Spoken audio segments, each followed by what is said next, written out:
So, welcome again to yet another episode of In Development Hell. Joined once again by the brilliant, the only, the mad dog. You can't put him down. Introduce yourself, dog. Come on. Oh, what's up? The people love you. Come on. People love doggies. I Come thought you on. still had something to do for the intro, bro. You're still adding stuff, but yeah, what's up, guys?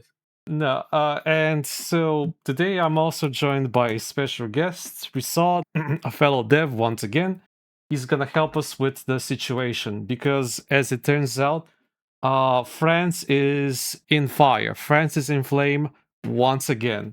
Hello there! Yes, I'm a fellow dev from Baguette Land, hiding my terrible accent behind an AI reproduction of my favorite comedian.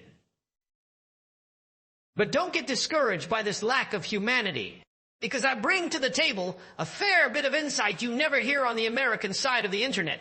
The kind that will make plenty of people look like the fools they really are. We have a lot to cover this time around, because yeah, France is burning, literally, spiritually, intellectually, and metaphorically, and the fire is spreading to our precious hobby. This has been like kind of delayed for a while. A lot of shit has happened, a lot of crazy shit has happened, a lot of dumb shit, and it's all to do with France, or at least mostly. So, let's begin.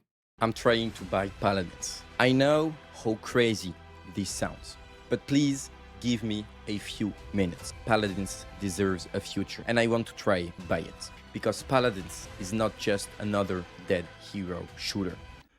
Bloody gorgeous. Not a meme, not a fantasy. Nice. I'm not asking you just to send me money today.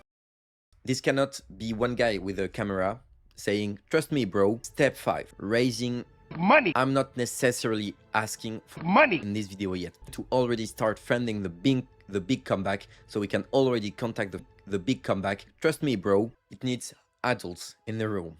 And I'm an adult. Trust me, bro.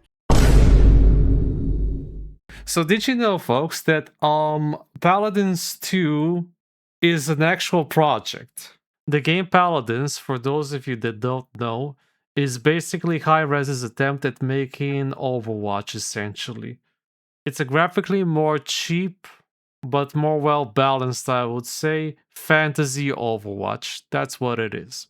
And now we are getting a Paladins 2 sequel, supposedly, by a random League of Legends coach from from France. So he just comes out of nowhere, gets like over 260k views on his he gets like over 160k views from his first video, and he makes an initiative to create Paladins 2.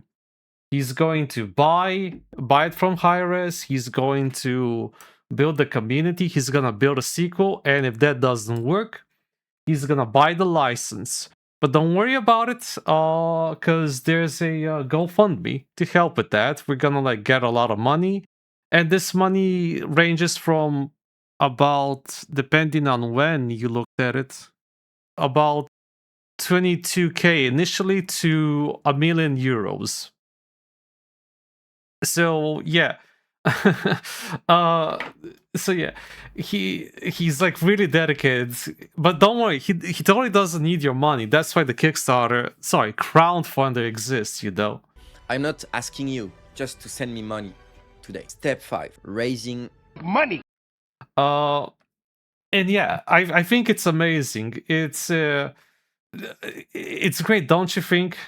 Like, just like, you know, power to the people and all that. You remember what I told you when you talked about this story, and like I told you the economics doesn't even make sense, and what he's saying is like it's complete bullshit. I told you, like, from that instant I heard about this, like, yeah, he's just lying out of his teeth, dude. Never ever have I had to face so much hate and toxicity. Why am I toxic? What? Why? Because no one ever tried to make it better. And I'm trying. And you're just shitting on me. You are crazy. What? You are crazy. You just want to sell your fucking website and you're shitting on a whole community, on their trust, calling me a scammer. No. He's like completely honest, dude. You are a crazy piece of shit. I'm gonna say it. All right. He's completely honest. He says so. He even says so. I wasn't lying. Of course, I put the crowdfunding too early in the process. Of course, I'm too ambitious, but does that justify what you did? Hundreds and hundreds of people have insulted me, attacked me on my reputation, slandered me. I don't want to leave without being cleared of this. So let me answer every single point, major ones, that I've been accused of. First of all, being a scam. I did the crowdfunding too early in the process. I admitted it and I apologized for it, but that was not enough. So I closed the GoFundMe. Then people still accused me of scamming those who gave by keeping their money. So I refunded them. Since I refunded everyone, no one can tell I scammed anyone. I could have done nothing and left. I did not. Number 6, lying about my plans. My first video was about buying the IP. The second one about the last update, and then playing the game on the 9th of August. I did not ever lie, I just had steps. This was the plan. I started with the hard ones to get the debate going and Hi-Rez involved, and they said no. Then went down to the smaller ones, update and 9th of August, to get the movement going. And about the fact that it would have been technically hard finding devs that knew the code, etc. I was just, having a multi-prompt strategy. That's actually what he said. Trust me, bro. Yeah.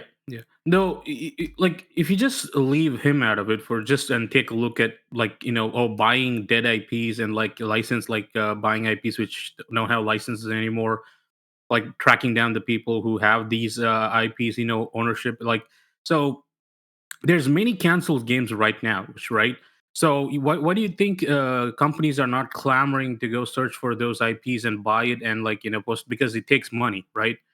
And if you remember the Negoshi story we talked about, where NetE said that they need 45, the studio was promised 45 million. We came to know about NetEase weren't keeping up with the payments. They completely screwed them over in the end. And so in that case, right, you know what they demanded? They demanded that they pay for the 45 million, they pay for the assets for the IP itself.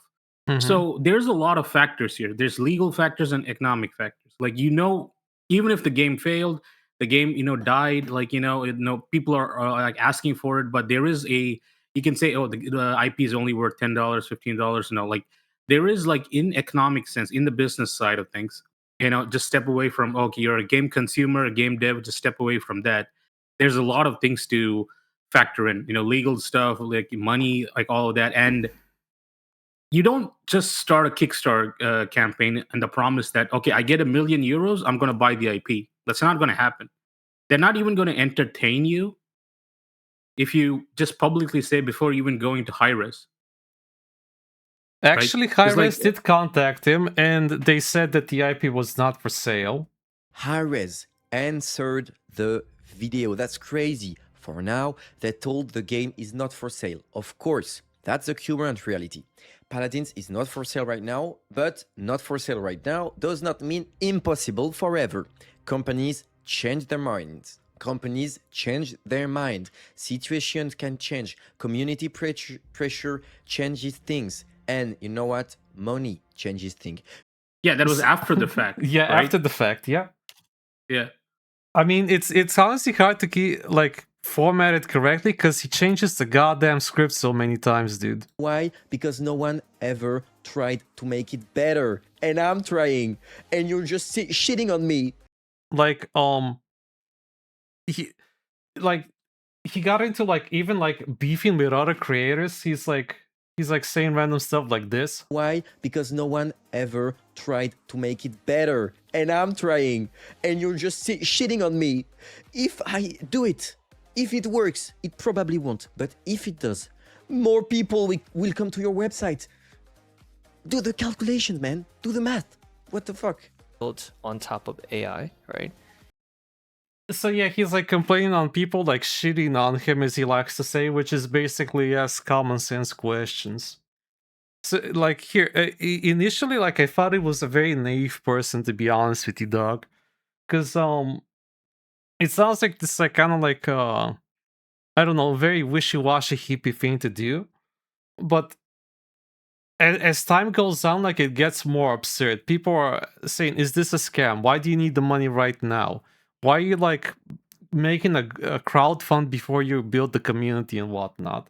And he's just like, oh, stop shitting on me. You can't criticize me. Yes, there are scams, but no, I'm not a scam. Because reasons. He even, like, got caught, like, after, like, this, like, initial, like, backlash that he got, dude. Saberbolt stepped in. He revealed that, like, he was basically lying. He was lying about the whole intentions of the thing. He didn't actually think he would buy the AP. He said that his goal was to, like, be popular again, to make the game popular again. Hi-Rez has publicly stated on 2 separate occasions that they won't sell the IP. I've witnessed in real time him shift the goalposts from I'm going to buy Paladins to I knew I couldn't buy Paladins all along. What I really wanted the whole time was a final update that fixes the game, to the real plan behind Paladins 2 was not asking you for money, to let's all play the game on the same day so Hi-Rez takes notice. And yeah, that picture is real. He literally admit on the official Discord that he misled everyone that watched the video the entire time, and he sees nothing wrong with this. Trust me, bro. I mean, that's a different topic altogether, right?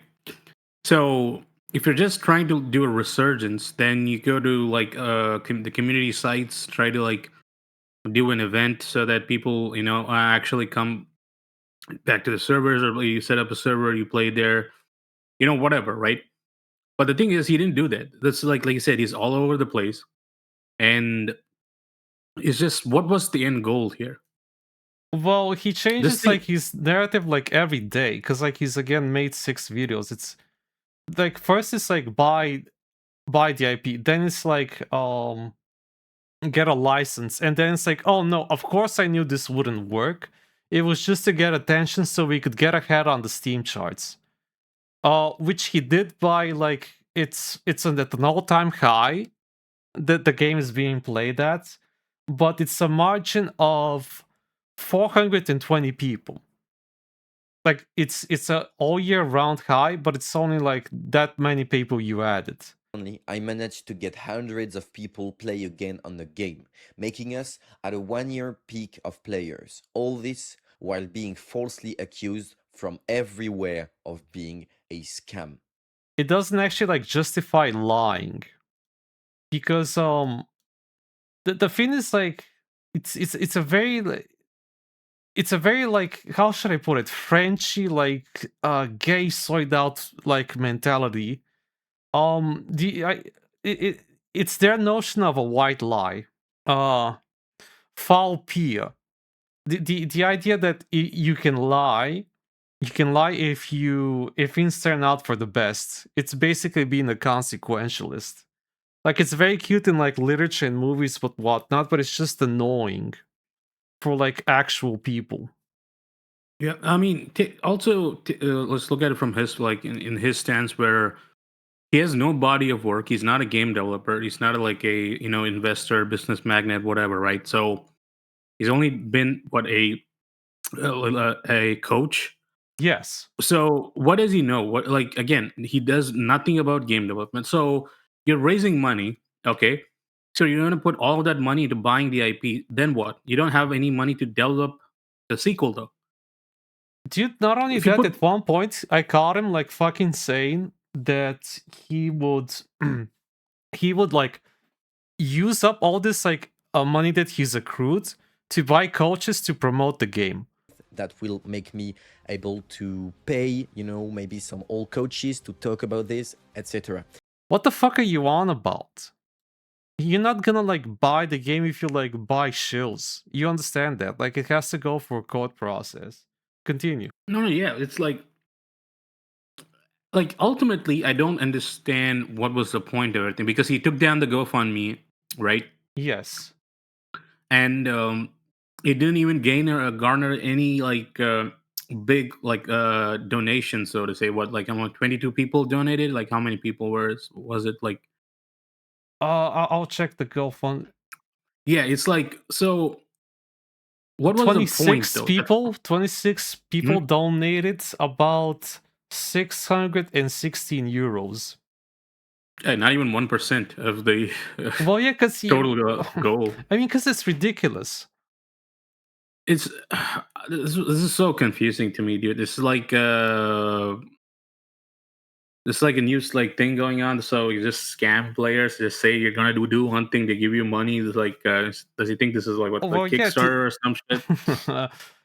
the thing is, like, you know what? Yeah, it's if we step away from this topic for a moment, like, if you notice, around YouTube, there's a lot of scamming going around. I mean, I think I've seen it. You've seen it, like a lot of gaslighting, a lot of scanning, a lot of e-begging, DSP style. I think it's like a kind of a sign of the times. I think more than scam, Yeah. it's an outrage culture, dude. So these people are trying to monetize your outrage because you're upset, you're sad that things you like are not being presented or given to you. So We need to do it seriously. We're not clowns. Now, I also want to be honest about something. This might or may fail. I'd rather try and fail seriously than keep watching one of the most unique hero shooters ever made slowly disappear while everyone says, you know, someone should do something. So fine, I'll be the idiot who tries. they're trying to capitalize on it. They don't understand that, you know, you need the only way you're gonna try to get people around something is like a long stay, like a community building. So you gotta have one person, but like, you know, like garnering a whole movement, just not platitudes online. Just like this is also a lot of the problems I had with some even good intentions go away, where like, you know, stop killing games. We saw a lot of problems with that, and people trying to hijack that whole Yes. movement, right? It's like, again, it's you're divided. That's the thing. You are all of you divided. Even if you come to the most factual conclusion possible, you're all divided in the end of the day. As individuals, it's not like, you know, a community. Sure, you agree with people online, but they're strangers to you. So it's easy to fall for things like, you know, when like those promises are not going to I be mean, for SKG, definitely there was like a issue with like people getting divided, and I'll get to that SKG topic later. But the thing is, like, why should we be united under a guy that like knows nothing of what he's doing? It's like Saberbolt put it perfectly. Why should we follow a guy who can't, who quacks and diddly daddles and can't keep his ducks in a straight row? Like it's like the most amateurish plan I've ever seen. Also, yeah, why Paladins? There's like like there's so many other games he could start with, single player games, but no, Paladins, dude, like Paladins was done, bro. Like there's a reason why not only is it like, done, yeah. but it turns out that like it has private service, so the game will exist forever. Like the thing is, like, he wants sequel here. He wants it to be popular. He wants it to be popular, and he wants it to be his way popular, which is a very like common League of Legends player attitude. You've played like League of Legends, right? You know what the community is like. They really they really like normie slop. They really like being popular. They really like correcting toxic language and all that kind of shit. Like, he also called a lot of people toxic. But never ever have I had to face so much hate and toxicity as I faced in the Paladins community. Even though you wouldn't be calling like strangers that like in real life you wouldn't be calling them toxic. You would shut the fuck up and get on with your day. No, he's upset that criticizing him. That's why he's like lashing out at people. And you're just shitting on me. You are crazy. You are crazy. You just want to sell your fucking website, and you're shitting on a whole community, on their trust. Calling me a scammer are a crazy piece of shit. I'm gonna say it, all right? I would have gladly helped to take down yet another grifter, but I've never heard of this guy before. In my defense, the League of Legends coaching is such a ridiculous bullshit job for pretentious commie desk employees that I want nothing to do with it. Riot Games turned out to be such a Pandora's box that I never have enough contempt to express towards that studio and the community that keeps enabling them. And you're shitting on a whole community, on their trust. calling me a scammer when you deleted my comment that was explaining this. You are crazy, man.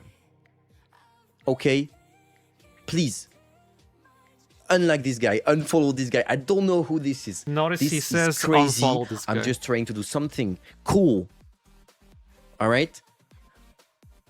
I already lost money on this. I did the editing. Like, bro. Also, I paid money for this. because his Discord is like... Did you know that his Discord is like over 2K people now? Did you know that? I mean, Like, I'm sure a lot of them are trolls.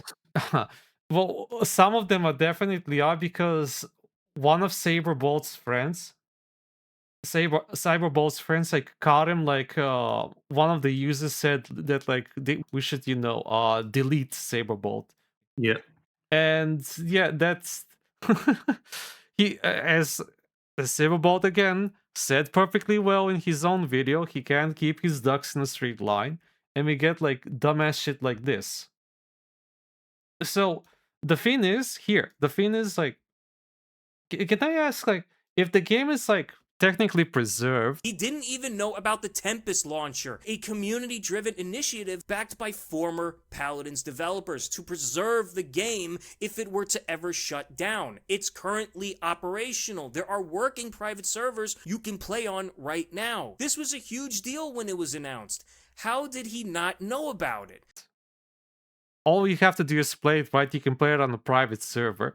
Isn't like that money better spent like making like a Paladins knockoff than buying out the license? Like, what the fuck why? It takes talent and dedication, bro. Yeah, it does. It takes more than just being like a league coach.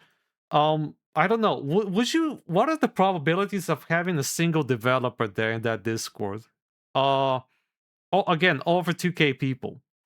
What will be the chances? The chances are high, like, because people are going to clamor to your, like, the discussion, or people who are like, following the industry or in the industry itself, who have some experience or the other, right? Yeah. So I'm sure there's artists, devs, 3D modelers, riggers, whatever.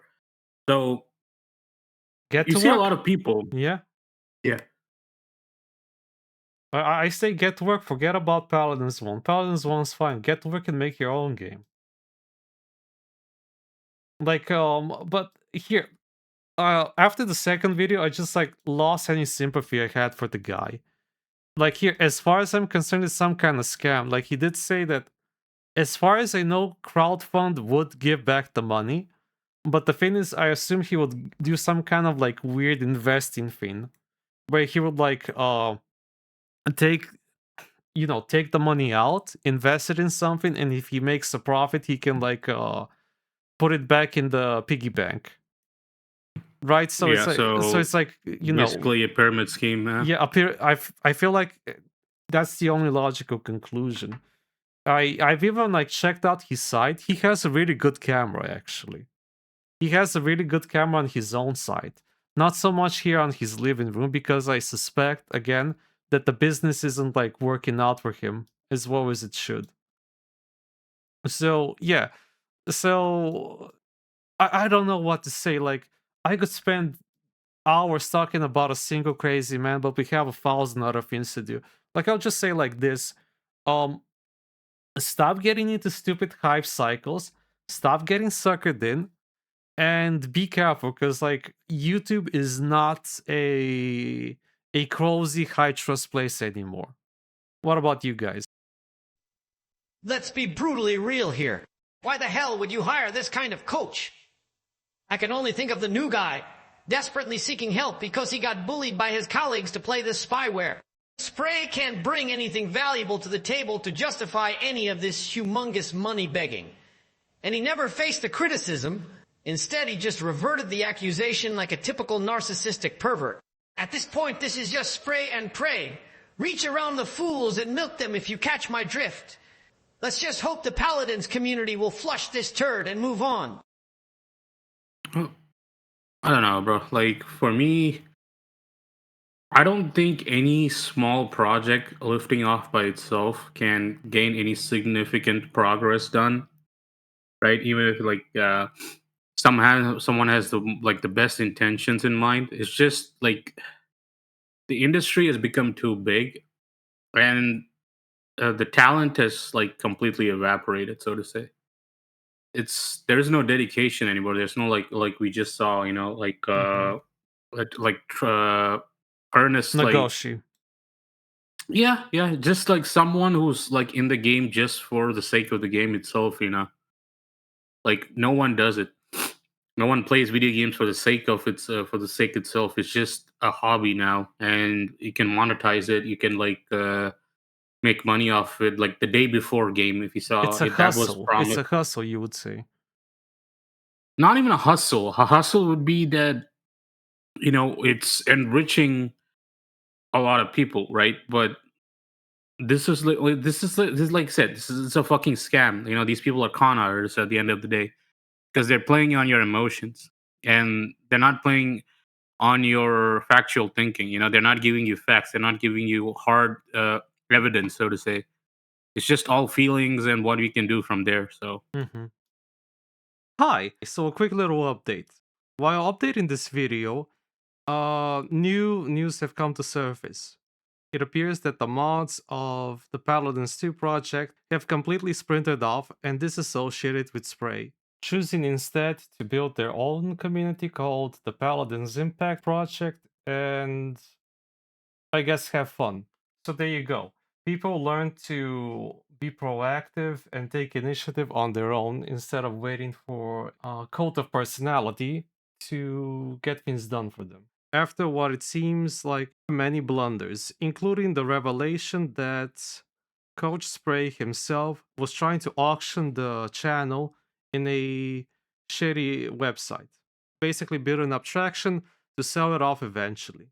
So Server Slam has come and gone, with Spray nowhere to be seen, and yeah, it all worked out for the best in the end, except for Spray. Next topic. Mad Dog, have you heard of the publisher side, the publisher Nacon? yep. I have wrote Nacon. I played a lot of games from Nacon. We talked about the sticks of orcs and men. Yeah. Yeah, so Nacon have been in the news recently. Nacon has been in the news for a while because for a while they have been financially struggling, and recently they have announced that they are in insolvency. So I went when I went back to Twitter,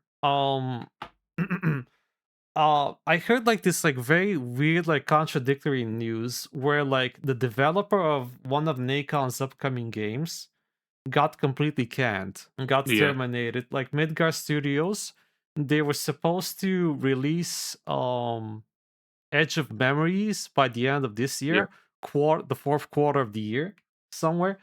And I think the game is still coming out. It's just the the studio is going to be closed. Yeah. yeah, so I've talked with people and it like I get this like weird back and forth where like the developer is gone, but Nacon still wants to personally like make sure it comes out this year, and we don't know who the next developer is. So what it turned out was like I had to even like go to their Discord, because here's the funny thing: the Edge of Memories has its own separate account, separate from Midgar Studios. Yeah. And they Because still tweet. It's still active, but they don't they link their previously Discord. released a game. Yeah. Yeah, they previously released a game called Edge of Memory. So Yes. a little bit background on this when I brought this topic up, right? So this is a studio from Montpellier in France. So Yes. if you guys know what I'm talking about, like another like a indie quote unquote indie studio from Montpellier is Sandfall Interactive. You guys might know from a game they made called Expedition 33. Yes, who are also making another French JRPG. Please continue, So Doc. yeah. So Edge of Eternity came out before Expedition 33. The only reason you guys like say Expedition 33 is a good game because like it was one of the most industry plant astroturf piece of shit ever. Oh yeah. Right. So this is a studio that's like trying it's consistently putting out like quality games, but no one is supporting it because it's not it's anime aesthetic. You know, it's an anime, so you guys don't want to play it. If it's like, oh, realistic, shitty graphics, you're gonna clamor around behind it and say, oh, this is really good, and just keep going behind it. And one studio, you know, which is backed by Kepler, and the the CEO of the studio, Broche, is from a millionaire family, has all the money to do everything they want and not worry about it. And this studio does make good games. Edge of Eternity was good. I don't know like about Edge of Memories. Still waiting on it. I don't know if it will ever come out now, but you know we can only hope. We'll So get back to those two tangents at due time. So like here, like it's very very confusing, but I did get a confirmation.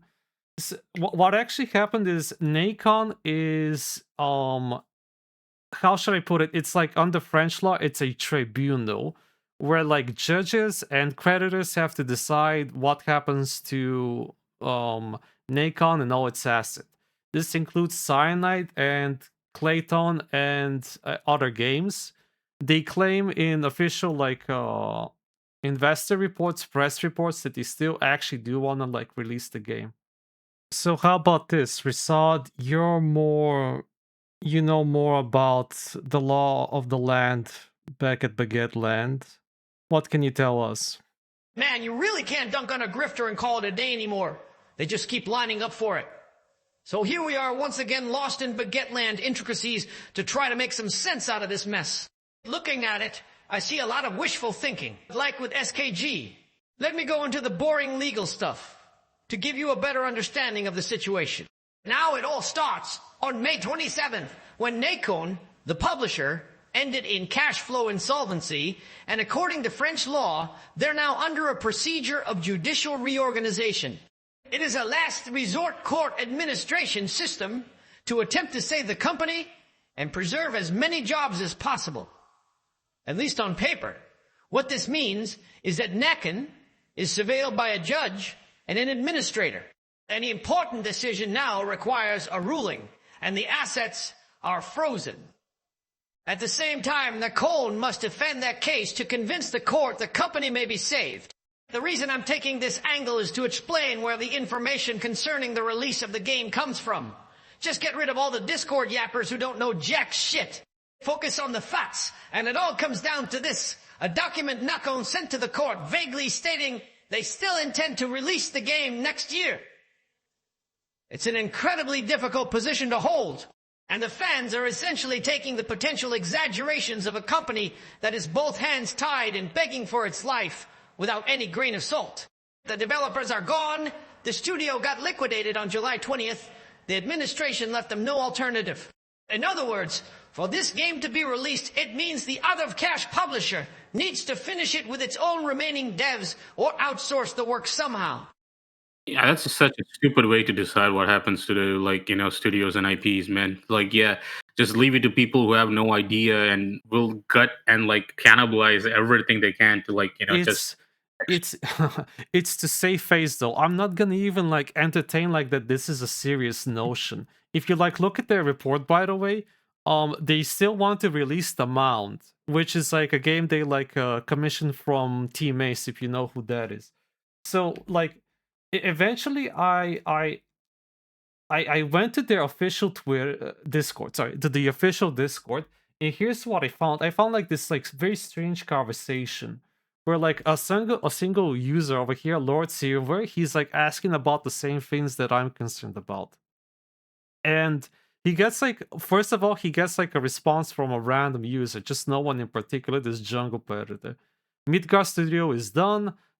The game most likely will still publish in some form, if not by Nacon, as part of recovering assets for creditors as product of someone else who purchased the IP. So how would the random user know this, to be honest? Like, creditors have to give the green light because the assets are frozen. The assets are frozen. They can't get like a green light unless the creditors say give a go ahead. The final verdict on Nacon, by the way, is at the end of this year. Just saying. Yeah. So like, and Lord Silver over here, he still like keeps asking questions. So Nacon released an unfinished game, or they shift internal employees to finish it. Some people even pre-ordered it, so I don't know how fair that is to consumers. Good point. How fair is it really to consumers that already pre-ordered this?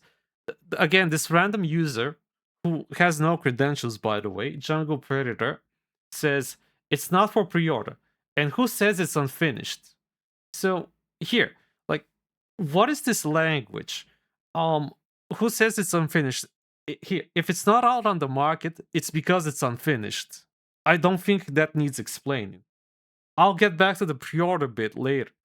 But eventually, like, a Nacon community manager steps in and says Edge of Memories isn't dead. We'll have some more information on what that means in the near future. For now, I'd like to thank the team for all their hard work and wish them the best. And if you're enjoying any of Midgar's projects, I think that leaving some kind of message for the developers is a nice way to get that across. So this is like fucking scummy, dude. Like, because I know what happens behind the scenes. I've seen this. Here, what do you mean, like, a nice thank you? This money, this thank you, quote unquote, is going into your pockets. Like, Midgar's gone. They're officially gone. Like, a head at the studio said so much. So, like, who's getting the money? They just, like, got completely shit canned. So, we don't even know who's going to finish developing it. Like, if it's an outsourcing firm, most likely, right?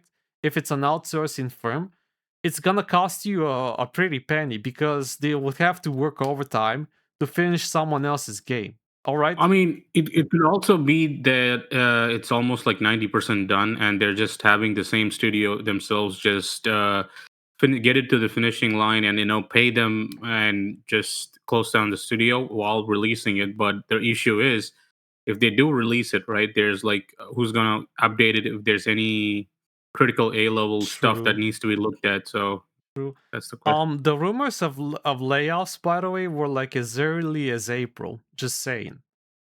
I dug through articles, like there were rumors that they were gonna like close down Midgar as early as April. So and honestly, to be honest with you, at the current game development environment, the environment where like day one patches are very common, it's not looking good, dude. Like every minute counts. Yes, the company pays the procedure, not the nanny state. I can't find any numbers for Nikon, but expect 6 figures at least. I want to like remind people, Jungle Predator says, even though he's a nobody, says it's not for pre-order. So we have the claim that it's not for pre-order. But the thing is, like, dude, I went to Amazon UK and I could get the game pre-ordered. I saw like the physical PS5 edition. It's still up there on Amazon UK. You can buy it, you can pre-order it right now. It's there. I've also seen it in like fucking playasia.com or wherever. I've seen excuse me. I've seen it in some kind of like British game store, Argus. Like you could pre-order it. It has been pre-ordered. So it's like a retcon. It's like a very scummy like fucking retcon. Yeah, I see it too. It's still up. Like I just went to Amazon right now. Like Edge of Memories PS5, it's still available 34 USD. So yeah. Yeah. Themselves, we do not know like what's going to happen, but sure, the game will be released, but the studios are going to close down once they do release it. Maybe after a few months they do. So we'll just have to wait and see, I guess. Yeah, I mean, my closing thoughts will be something along here. It's super shady, first of all. This one part, but here, I was kind of hoping this game would do well, but looking at the way the developer has been treated, I don't feel like I could recommend you pre-ordering this game in good faith. You should never pre-order, but like this is like one extra reason not to pre-order. Like it feels like a fucking like a rug pull to save face. It's like a very like weird, slimy, like French kind of culture. Like no matter how bad you goof up, no matter how much you make yourself of a fool, you will do anything in your power to save face and like sweep it under the rug. anything goes really, except getting into more debt. They can reallocate resources and find some internal devs. They can find a miracle investor at the last minute and outsource. Or, of course, they could drop the game like they did to many others already. The big decision is still in the making, expected around September 2026. But it's looking very grim, not gonna lie. Yeah, I would say just wait and see what happens. So, it is what it is, I guess. Yeah, so it is what it is. Nom, nom, nom. Oh, bonjour. I'm here for the meeting. Glory to the CCPP. For those who come after, isn't that right? Hola, hombre. Hello? Pirate, give me one time, sucky, wucky, fucky, tucky. Come back in 1 minute, please. Hi, Mr. Garavayam. Remember me, that marketing Nepo guy from Ubisoft? May I ask you to give me some of your illicit Fent Moeni to finance my FRPG? S'il vous plaît? Hello, get the fuck out my office. You smell like dirty fucking cheese and you spaghetti and escargot. Get the fuck out my office. The wrong time or I skin you from your ass to your fucking face. Confucius say only slanted eyes and yellow skinned chickas can do JRPGs. Now get the fuck out my office, Baijo. Seriously, get the fuck out my office. Wrong time. Oh, sorry, little douche bro, but you're too zesty and soft in the buns, and your croissant is as flaccid as Kojima. Too flaccid for the underground Chinese money laundering. Confucius also said to talk only at the right time, so continue sucking, pirate. Wrong time, wrong time. I know how crazy this sounds, but please give me a few minutes. I don't ask you to just, give me money and trust me, bro. It's a real plan. Now, if you excuse me, Allo papa, help me get a job, please. Allô? Allô, docteur? Allô, baron? Oui, est-ce que Bernadette est là? Okie dokie, this better be fucking good, white boy. Alright, I got very precious Juan on the line here. Who phone fucking ringing? Give me the fucking phone. Hello, ni hao, new phone, who this? Mais c'est fini le pétrole, maintenant c'est le kérosène. En attendant le carburant atomique, il va venir le carburant atomique, l'atome, les neutrons. Et maintenant on va sur la Lune. On va sur la Lune avec un insecte. Rien. Comme ça. Le bateau coule, on a déjà les pieds dans l'eau. Occupez-vous d'Evelyne et moi je vais m'occuper de l'autre. Je vais le déshiberner. Lui dit, comment vous sentez-vous? Foutez-moi le camp, moi. Foutez-moi le camp, je te tape. Comment vous sentez-vous? Bien? L'attaque? Allez, on y va. Allez, hop. Et maintenant, je vous dis tout. À ferme. Vous croyez en 1900, hein? Eh bien non, vous êtes en 1970. Paf! Et le pôle Nord, ça vous dit rien, le pôle Nord? Le pôle Nord, vous êtes resté enfermé pendant 65 ans dans un bloc de glace. Et on vient de vous retrouver intact il y a 2 mois. La ferme! Vous n'avez pas 25 ans, vous avez 90 ans. 90. Et vous êtes le grand-père de votre mère, c'est-à-dire de ma femme. Et elle ne s'appelle pas Clémentine, elle s'appelle Edmé. Elle s'appelle Edmé. C'est Edmé. Elle s'appelle Edmé.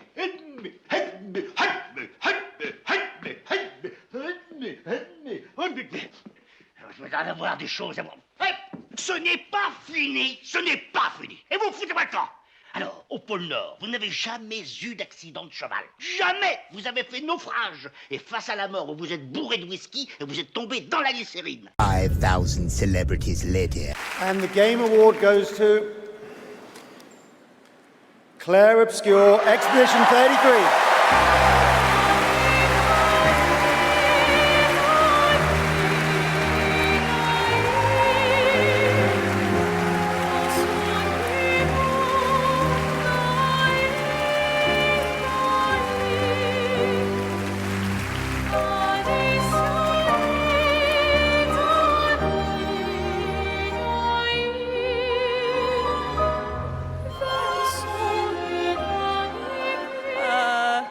Wow, there are a lot of people here. Hi. Later, in the void. We are going to stick with it, making games that we enjoy. And if they do well, great. If they don't, too bad. You already know that the next game won't be as popular because? I don't know, I don't really care. So next day, we'll also make some drastic decisions, and maybe they won't be popular.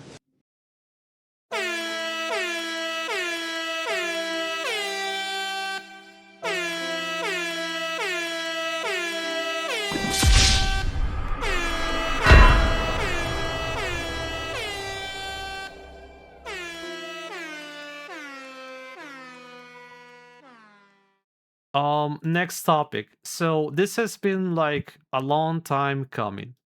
A long time coming.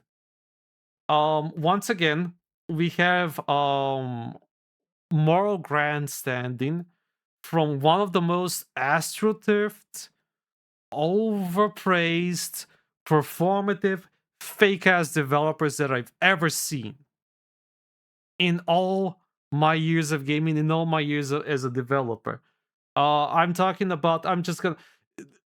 Guillaume Broche is a dumbass. Sanfo is a dumbass. Fucking Kepler are frauds. Chicom sellouts. They're like they're like the asset of NetEase, okay? But like they have no problem grandstanding no matter what else happens, no matter how little it involves them, no matter how fake they are. Like look at this tweet from your boy Pirate Nation, the biggest one of the biggest glazers on fucking Twitter. Okay? Here like the developer is like claiming the producer Francois Merus called the move away from physical games sad. He said that there's something special about owning a game you can hold,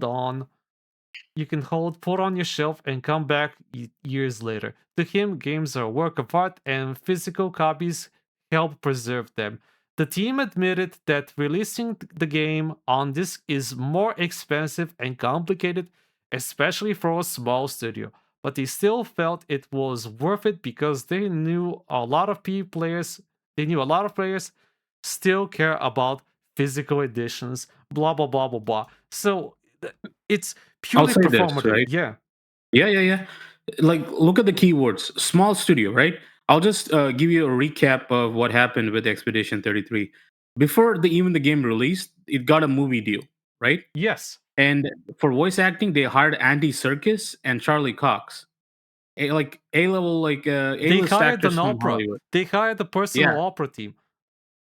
Yeah. They hired But an what is opera. this They bullshit? had like First of all, what is this bullshit that like it's complicated for you to like print a disc physically? That's your publisher's business. there's like hundreds of contractors working on this project. Like, so beyond all of that, right? Beyond all of that, Pirate Nation himself said, "Oh, this game was made with the budget of 1 million." Then he said it's made with the budget of 10 million. Now we don't know how many millions it took to get this fucking game made.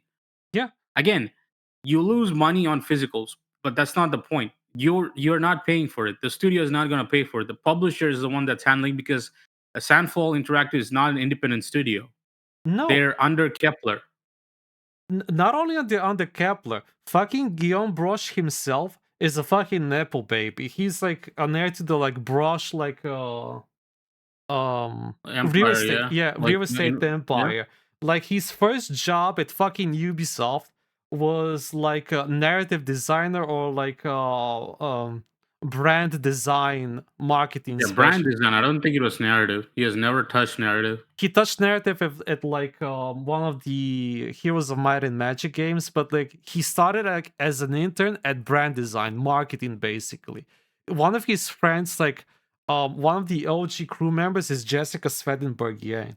She's like she has like a fucking career in Hong Kong private equity investment.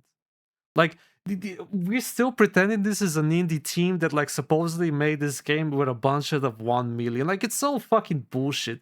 Like left and right, you see them like contradict themselves constantly, and I'm fucking sick and tired of this. I was also like fucking pissed off. By the way, I was also fucking pissed off when they attacked a indie comic book creator for using the word Claire Obscure, which is an actual art term, by the way. So you can't like copyright that, but they still did it. Only because of like mass backlash did they like tone it down and like put the lawyers down. These people are so fake. These people are so fucking fake. I'm so fucking tired. And now like they're fucking grandstanding. Oh, it took us. Oh, I'm so miserable. It took me so much to like make a good game and then put it on the disc. It's all fucking bullshit, dude. Sorry. Continue. Hello? Oh yeah, can you hear me? Mad Dog, yeah? Yeah. So no, I was saying like the whole Pirate Nation thing. He's a paid shill. You know, there's also rumor that it's multiple people running the accounts, because you cannot research all of that in a little bit of time and get everything accurate. So it's got to be multiple people just like running around fucking doing like running this account, right? It's most of it is complete bullshit, right? Like not even like completely looking into it and deletes the tweets later, but people screen cap it and it's just shills. It's shills that fucking like ruined a lot of stuff. Then blame the people who actually care about the hobby because they're like they are the minority. So why should they have any say on it? Like that's what happens. Yeah, like, but if you're still not convinced somehow, even though you can check out the staff and their background, even though you can check out who Kepler is, you can see that they were like bought off by NetEase, even though you can see that like Sandfall used outsourcing and like pressured their like sister developers app software to like debug their game for them because they can't fucking code. If that's not enough for you, we found this like fucking dumbass retarded like cringy Kombini interview. So most of you guys don't know who Kombini is, but that's fine because I have like Risad over here because he's like well familiar with Kombini. He's gonna explain to you to the fine detail just what sort of people like Sandfall really are and who they actually want to hang out with. You guys are going to be really happy with the last turd I dug up. Look at this. The Expedition 33 scam is still going. Now we have the humble bragger himself going to yet another communist media for his marketing posture. And I can already hear some of you nitpick, bruh. It's just an interview, relax, you bony hater. Well, that's just the only kind of journalists he talks to, communists. Really tells a lot about the guy, without even hearing him running his mouth. Man, that really throw me back to all the stupid chuds who praise this game as Indian-based. This is the kind of video that proves they never do their homework and follow the trend no matter how stupid it is. They need their little narrative to repeat and their little Steam charts too, because they don't even know what a good game is. So the 30-men-only team myth has fallen, and the shills are gaslighting themselves to redefine the independent category to cope with the cognitive dissonance. Now let's reduce the rest to ash. First, with a little tour of Kombini's videos to prove it's a disgusting commie propaganda outlet. Here's the first one. Let me translate what it says. I didn't want to be a mother. Why Ali decided to renounce her parental rights. Quite the specimen. Skin disease looking tattoo and double the ring nose. So double the cringe. Another one again, let me translate the baguette. When you abort, society imposes a silence and shame. Elena aborted at 16. What a compelling story. I think I'm gonna cry. Boo-hoo. I got myself sterilized at 23. Artoise explains why she had her tubes tied. Now that's a very interesting case for real. Bragging on how easy it was basically makes her expose the entire operation. The complacent doctors, the government subsidies, all delivered in a perfectly regurgitated socialist speech. But I digress. Moving right along. I take responsibility for contraception in my relationship. Vasectomy, he doesn't want kids, and carry the contraceptive burden. Here's your true to real life Parisian scum. Being a parent doesn't always mean being the biological parent. Co-parenting, 3 people are raising a child together while living separately. No comment. This joke just wrote itself. Now I could continue or show even more deranged than the anti-white denatalist propaganda. But I won't blow Retro's channel over this, so you'll have to satisfy any morbid curiosity yourself. Instead, I would like to take a moment before digging more into the Broche interview to thank a select few YouTubers whose quality work is a real public service. Like our boy Rush Hour. This guy explained in length and very respectfully to the shills that their favorite game was not creative in any way and presented fundamental design flaws that ruined the experience. At launch, this game was being showered with praise from pretty much everyone, especially people that haven't beaten the game. And if all I played were 10 hours, I'd go online and sing hallelujah, the French made something great for once. But with RPGs, the 10-hour mark is when they start to dip in quality. I don't think giving first impressions does anyone any favors, because people will interpret those impressions as a review or judgment on the entire game's quality.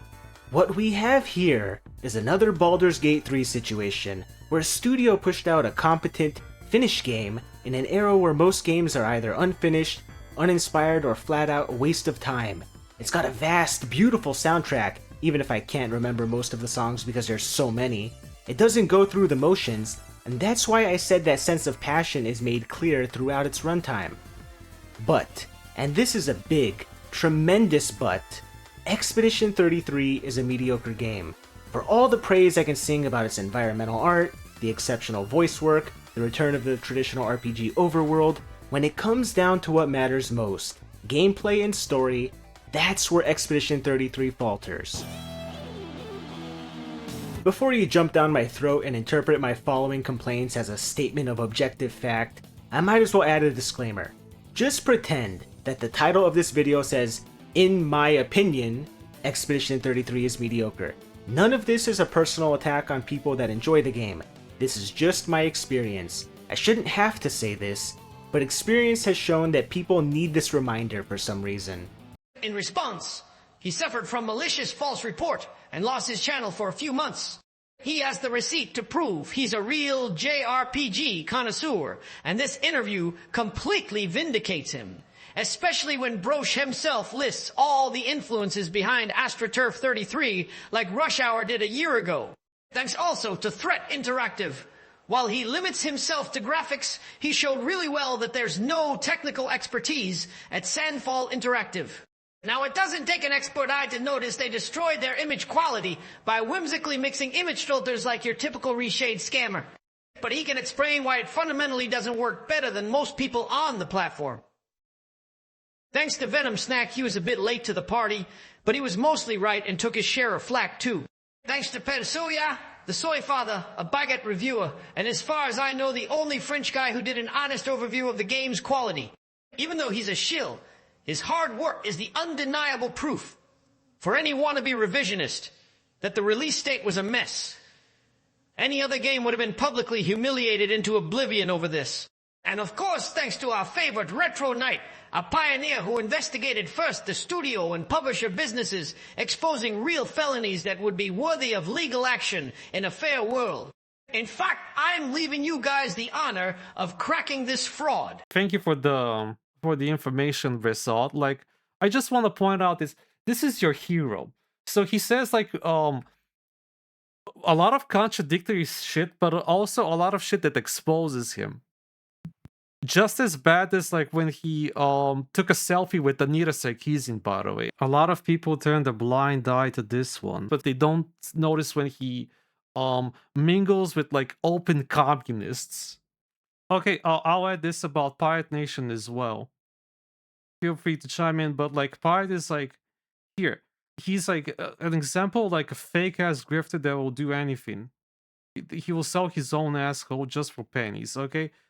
He's actually a Spaniard commie. If you look at his old tweets, he's actually a Spaniard commie, and he always sucks up to Asian publishers to like get exclusive deals and whatnot. And as you said before, it's probably multiple people sharing the account. He's a glazer. He's like just like the dumbass journals at IGN or GameSpot. So anyway, back on topic. Look at this. Frenchy bougie communist, okay? He like admits, like the motherfucker dude, he admits that he basically lifted off Lost Odyssey. Voilà, un des meilleurs jeux de tous les temps.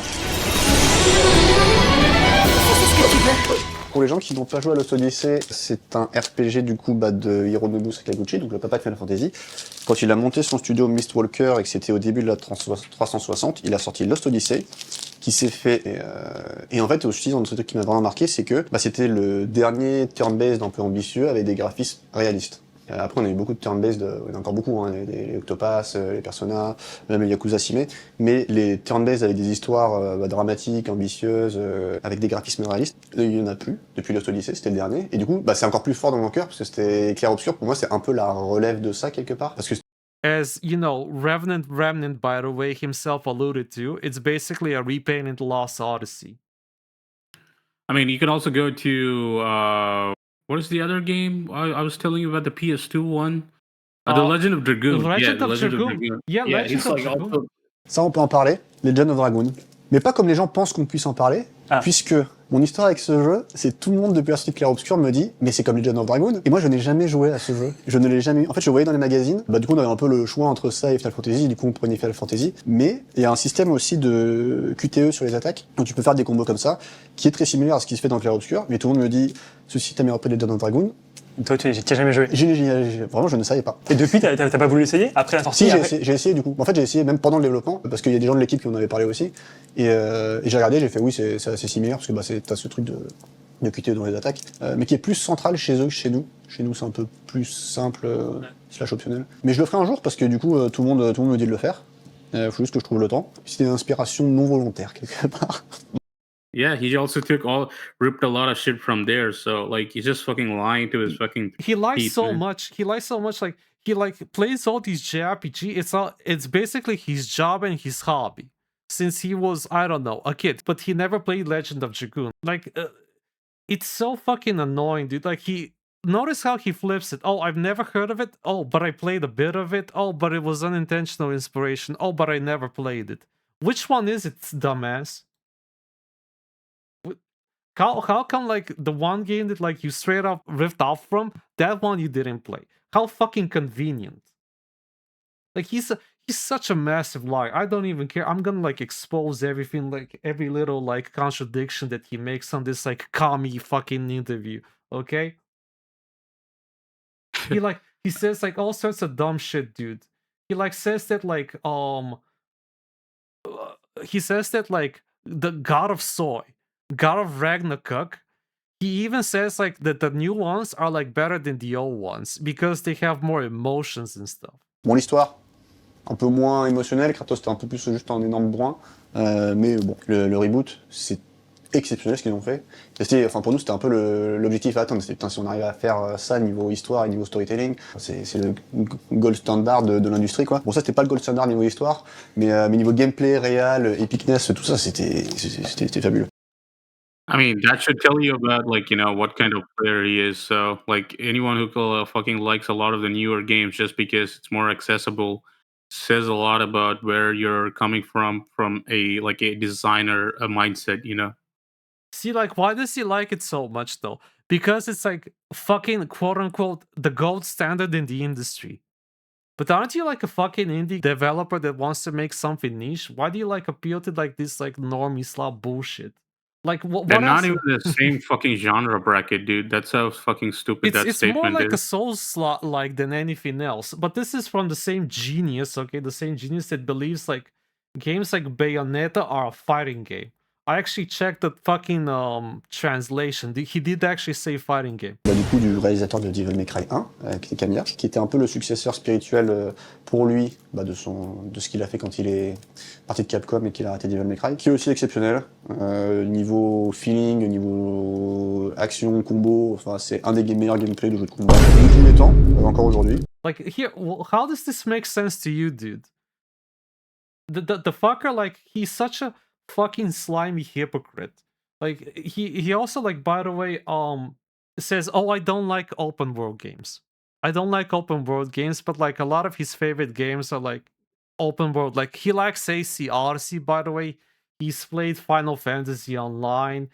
He says that Crash Racing is one of his favorite games. He also calls that like open world.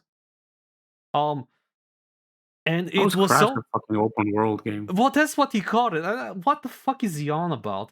But like, it's so absurd that even the cameraman is like questioning it. Take a look at this. Mais c'est ce que je disais au début, en fait, il avait tellement de charme avec tout ce qui a été construit autour pour moi que vraiment j'ai trop kiffé ce jeu. Ça fait quand même pas mal de jeux open world que t'aimes bien pour quelqu'un qui aime vraiment pas les jeux open world. Ouais, mais oui, mais et en fait, ça c'est même pas un bon open world traditionnel. Enfin, c'est pas un bon open world, je trouve.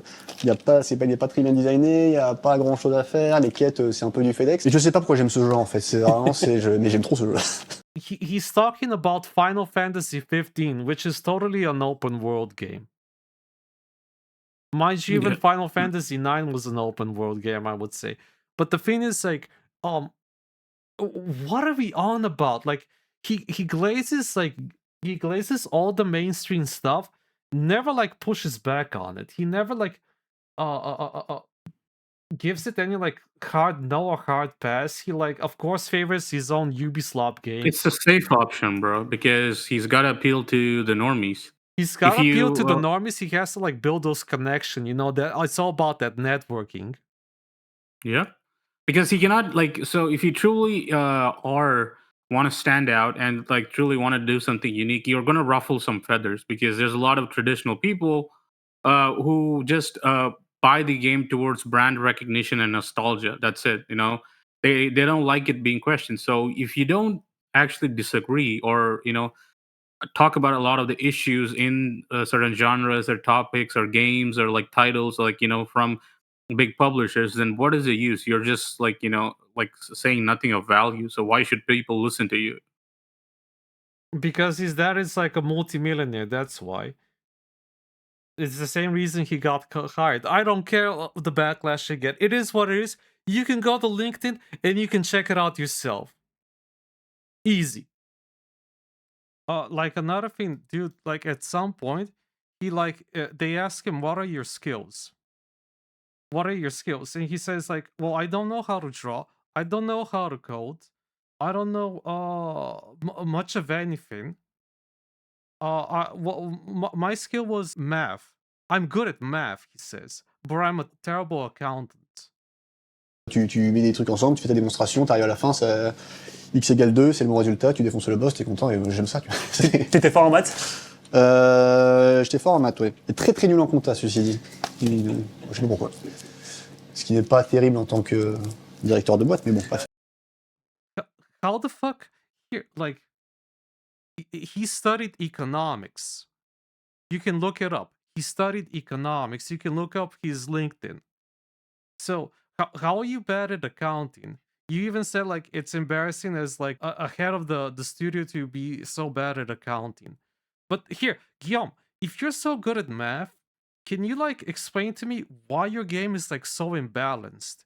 Even fucking French media, I saw it. Fucking French media called you out, like said what kind of a fucking joke the final boss was. You're almost invincible. Well, apart from that, you have lots and lots of other cheats, but in the end, you don't even need them because you have spikes that make you play first and several times in a row. So at the end, the enemies don't even have time to attack. And that even happened to me with the final boss during my first playthrough. I killed him well before he could make a single attack. I didn't see him attack once. I didn't even know what kind of attacks he did. Holy shit, he's supposed to be the final boss. Damn it, that sucks. By the way, in an interview, the player in the attic made the remark to the game director. It's true that Renard is really weak. Huh, really? And because you've done all the side content, because I've played through a playthrough. Yes, still from Final Fantasy X, you could say that when you do all the side content and you get to the final boss and you one-shot him, you're kind of cool.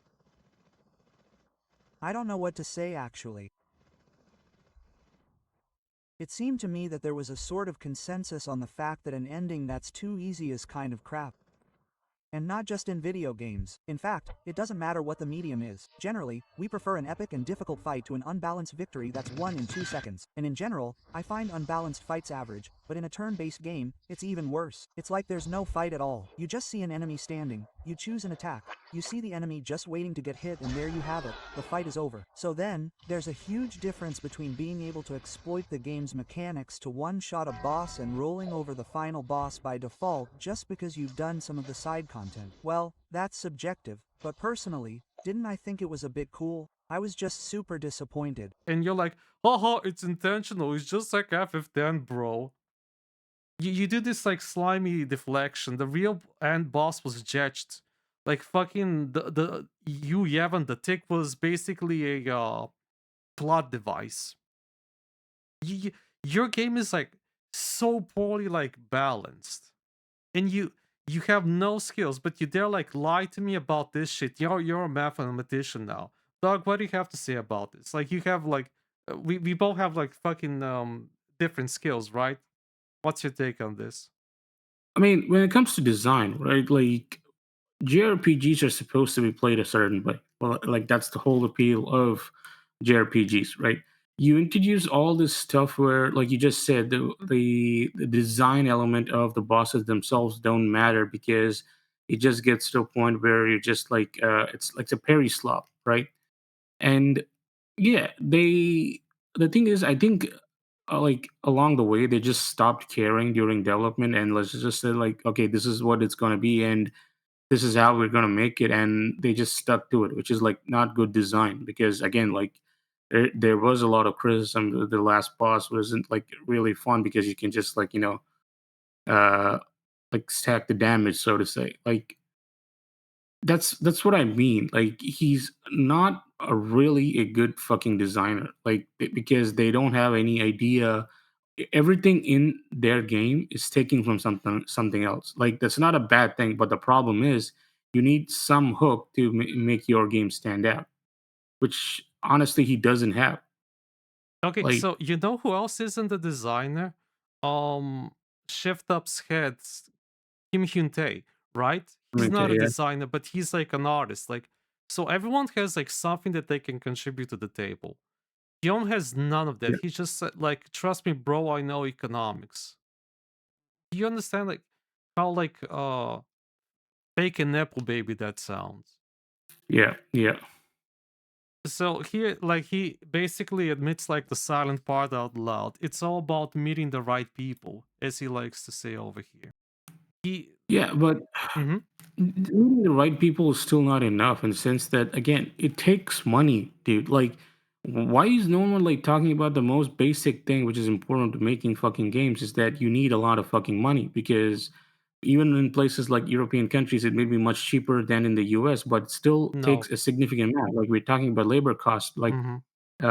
renting office space, like renting equipment, like all the shit, the motion capture studios, the orchestra, all of that. Like it's not luck. Nothing is luck in the sense that, like, yeah, you can be lucky, but the problem is once you get into it, right? Once you have your feet in it, it's like you need money, and like that's again, no one is talking about his fucking background, where he comes from, like a really wealthy family. So Yeah, but that's like what he actually means. He can just like contact people. He can contact his dad. He can contact Jessica. He can contact Alexis Garivarian, head of like Apple Interactive. He used to be part of Xbox the Next Division, right? That's what it was called, Xbox Next. It's for him. It's like a phone ring away, and he's like, but he's so out of touch. He's so out of touch. He like every time you ask him something technical or specific, he just folds. I mean that's because he doesn't know anything, dude. Like again, Absolutely. um, it's like yeah, this is like a big fucking issue that's becoming in the industry. Like even like the game awards and everything. Only people you know are gonna get you access and stuff. That's the issue. Yes. It's and I don't know if there is a solution to this because, like I said, the people with contacts, people who are friends, and so like even I'll give you an example. Kim Belair from Sweet Baby Inc., right? Yep. She also used to work for Ubisoft, and she like using the contacts she got from working there. That's how she was able to get a lot of positions in the industry, and like working on major titles.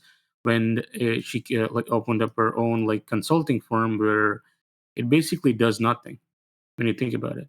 Yep. And this is how, like, again, if you think, oh, this is bad, you have these people who are ruining your favorite hobbies, then why do you support some people who ruin your hobbies? It's just, Yeah.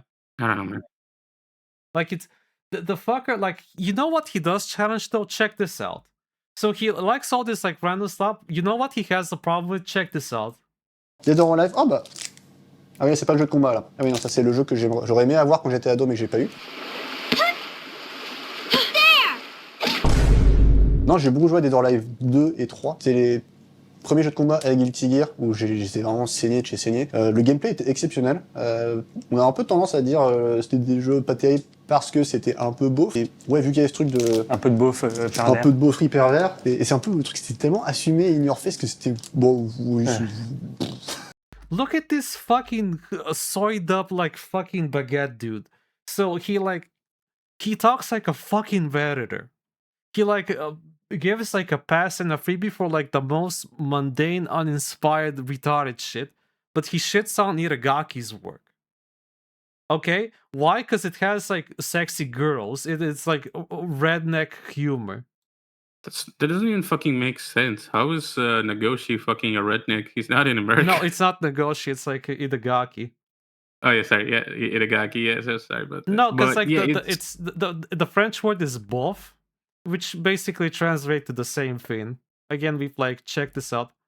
A perverse redneck humor. The thing is like, dude. So the thing is like, look how slimy they are. Look how slimy they are. I've been to France, dude. Like, I've been to fucking Nice.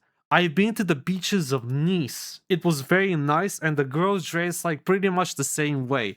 It's not so different than what they show here on this volleyball game. Also, I'll fucking remind you. I'll fucking remind everyone, every Frenchie, every Kombini apologist, every like soyed out Guillaume cocksucker. I will remind you that the age of consent in France is 16. So who the fuck are you to grandstand how horny and like redneck the Japanese are behaving? Mind if I ask? So I don't understand, man. It's like safe to go after they're alive, but like yeah, it's like maybe you shouldn't be like the world police, like just talking about stuff that's not pertaining to your Well, own he's culture. French, It's so simple he's as not that. even American. So it's even more dumb. Yeah, it's like yeah, I don't fucking understand. Just if it's not for you, don't fucking engage with it. Don't fucking play it. But don't like say, oh, this I like this thing, but I have these problems, right? And like I want them changed to suit my personal taste because it's not politically correct. Just fucking leave. Do not fucking just engage in hobbies that like you don't like. Simple as. It's like so pathetic. Like he will do like all these like fucking excuses for any other game, but for this one, he's like, because he's around fucking commies, okay? He's gonna shit on this one, even though, let's be honest, he will never like reach the highs that like Iragaki and other legends have reached. Okay, let's be clear about this. You're way over your fucking head.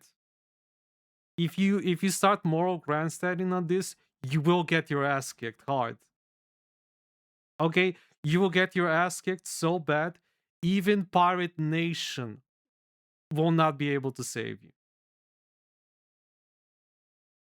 So what are we on about, like this fucking grandstanding? Not only that, this motherfucker like shows us Catherine. What the fuck are you? The game about infidelity and like a true, punching your V ticket. What the fuck is this moral grandstanding? Like Guillaume, do you understand that you only got lucky that your mediocre game got popular? You're like Iragaki, like he's a giant compared to you. You're an ant compared to the giant that is Iragaki. Do you understand that? He's made DOA. He saved Namco from bankruptcy. He made Ninja Gaiden. Team Ninja is like inspired by his work, even to this day, even after he's left the company. Do you understand that? You're just some PR dumbass. Again, bro, it's he doesn't care because again, it's all performative. If you ask the hard questions, right, like he's not going to be able to answer, and there's a lot more technical faults we covered with Expedition 33 itself, where a lot of the things that people had a problem with, like most common examples, Unreal Engine 5, no one brought it up with that game, is because the narrative wasn't there. The mainstream narrative where a lot of the shills were pushing, they were okay with it. That's the thing. When social media dictates everything, right? It's all like it's a matter of perspective, so to say. So there's not going to be any pushback. There's not going to be anything, like it's just always going to be this way because you need big social media clout, and a big following to do anything, and that's the big issue we're coming up against. So yeah, no, I'm gonna keep going up against it. I don't care what happens. A lie is a fucking lie. Like these shows, dude, you're right. These shows, like when it's like any other real engine game, they shit on it. When it's this game, because they're afraid of going against the tide, afraid of going against the status quo, they immediately yield and suck up to it. Like I've seen, like as Risad mentioned, like I've seen like even like chuds, like online fucking tough guys, just bend over and like take it up the ass. they don't dare fucking criticize it. People that actually criticize this game fairly get like fucking attacked. Like Rush Hour Weekend, he just did an honest review where he said the game is mediocre, it's overrated. He lost his channel for like about a month or more. All right, just because like he questioned the collective. What are we doing, dude? Like, it's so fun. People are so weak. Like, everyone's a scammer. Like, this goes back to my original point with spray and pray. You know, it's all performative. It's all fake. It's all a scam. Don't fall for it. Use your frontal lobe. So, like, I don't know how to end this. One of the most. I'll say it like this. No, I know exactly how to end it. You know what, Guillaume? I agree on you on one point. Your next game is gonna bomb. He even admitted himself as much. Like, all the courage he had when he went up to the Game Awards completely evaporates when he's like all alone facing reality. Mark my words, his next game is gonna flop. This Expedition 33 business was just like a lightning in a bottle. They're never gonna capture it again. They're never gonna be relevant. And no one's like gonna get like hoodwinked by their dumbass postmodernist narrative. This Expedition 33 business was just like there's actually a lot more other details that I have a problem with. Like, for example, the grants that they receive were from judges. These judges include people like Sebastien Tessier at Tactical Adventures, whom is actually also an asset of NetEase. So this is like a big red flag. This is like conflict of interest. These are like corporal buddies giving each other kickbacks who belong to the same company. Yeah, you want to say something? Like you said before, right? Whenever you ask like the Kepler CEO about the question, he keeps dodging it. He doesn't even answer it. So we like that's the thing. They're not really transparent when it comes to that. So I never like looked into the finances, but they do get a lot of grants, like you said, because this whole thing went up to the like the president, of France, so to say. Like Yes. Macron himself like got involved. Like, yeah. And these companies are getting more and more grants because they think they're creating jobs. Like, that's not the case though.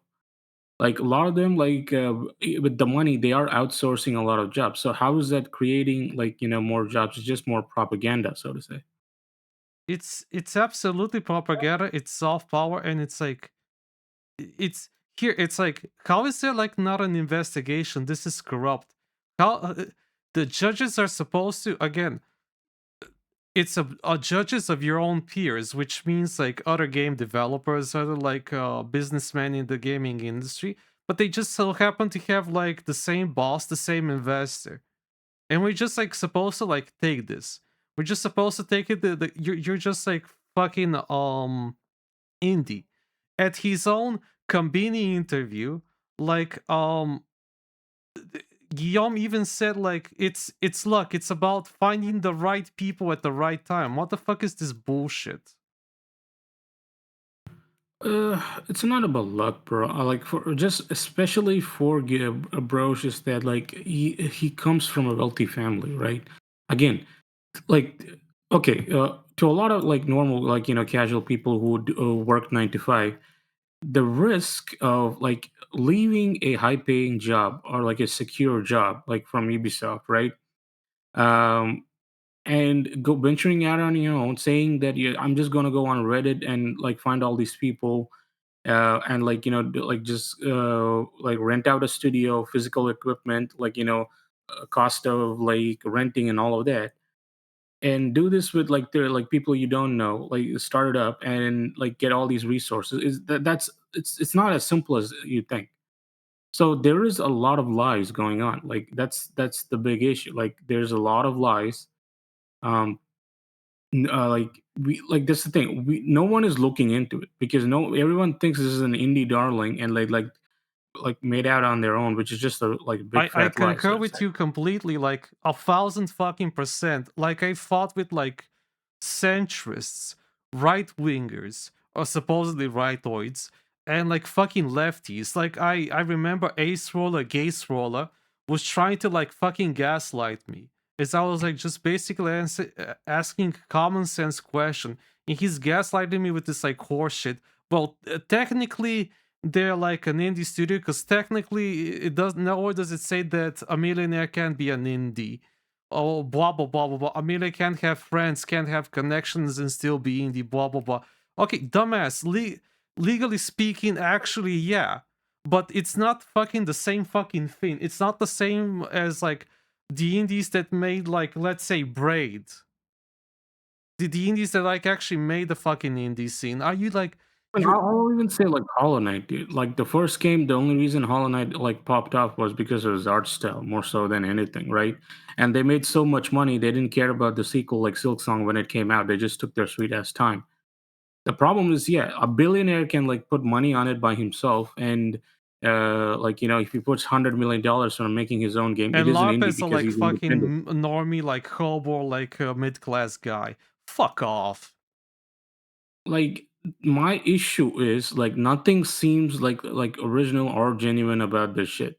Like he can't speak, he doesn't know what he's talking about. A lot of time he's just babbling just for the sake of just like saying something. And the whole even the accusations, like some people say, like like the script seems like the story seems like written by AI. I think that is more and more true when you look at like Jennifer's like the writer's like background, where apparently she did apply just for a voice acting role, but now like she's the lead writer, like without any experience when she comes from an investment background. Like Dude, they again, got line on like even way more trivial shit than this. Like, for example, like they didn't get nominated at some kind of indie game award. Like it was one that came after the game awards, like Jeff Keighley's game awards.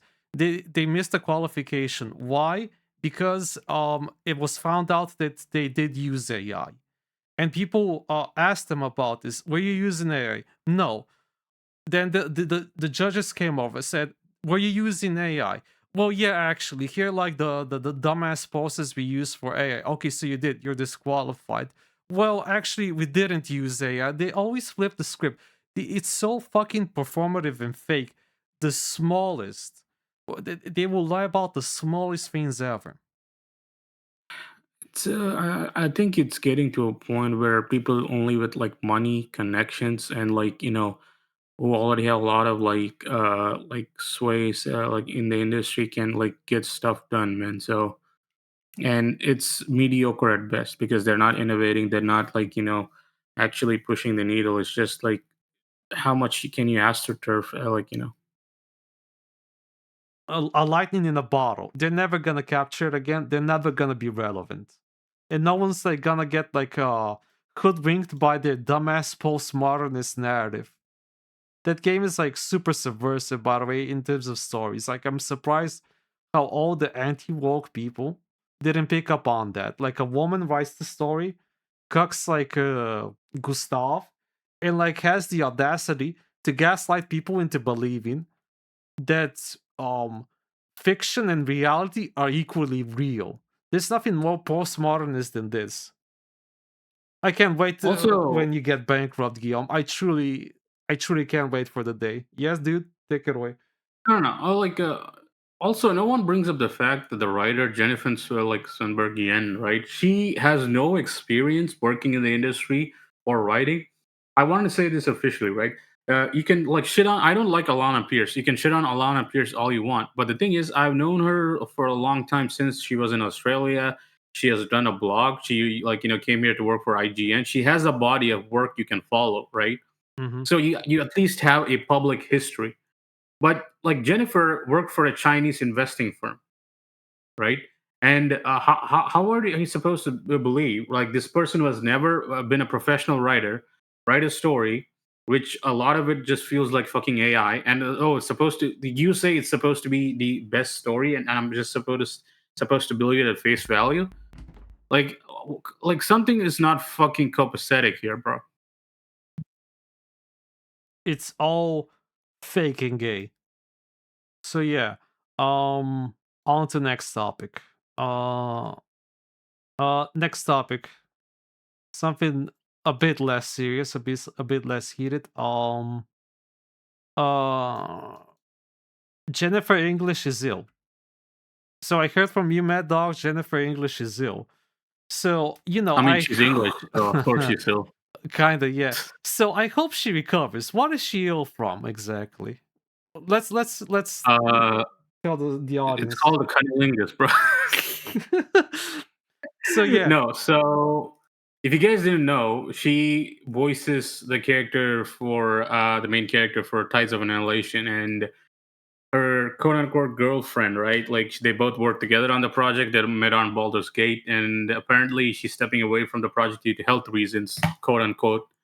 So we all know what code that is for. Like, she just doesn't want to be on the same project as her ex. Like, you can cope all you want. The thing is, that's what it is, because it's all performative, dude. Like, a lot of people immediately got just came to know about her attitude when she went up to the BAFTA awards and just so like queer representation. Like, no, this is for voice acting. Just do what you're there for and move on.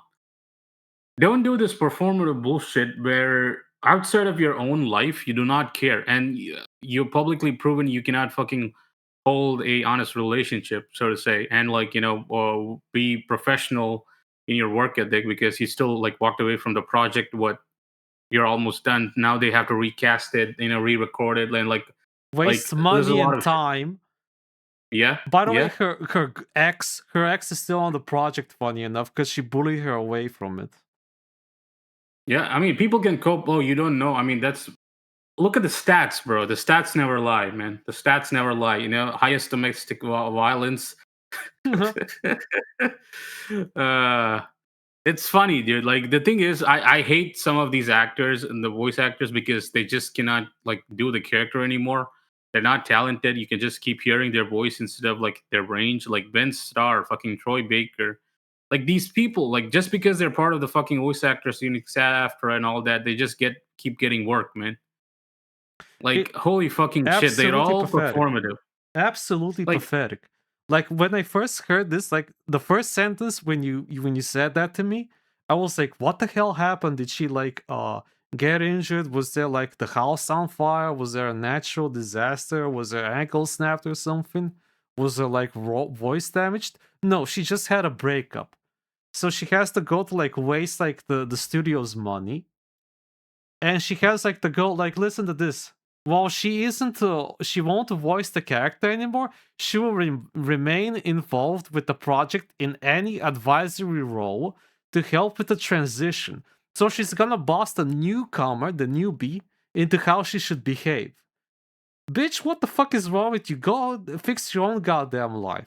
No, also, she's not working. The new voice actress isn't working for you. She's working for the developer, whom again, you wasted money. You wasted their money and time, by the way. Get the fuck out No, of even here. like, take the developer, right? Why, like, I don't understand how like the fucking voice actor can dictate who comes on the project, or who like does what, like what's going on here.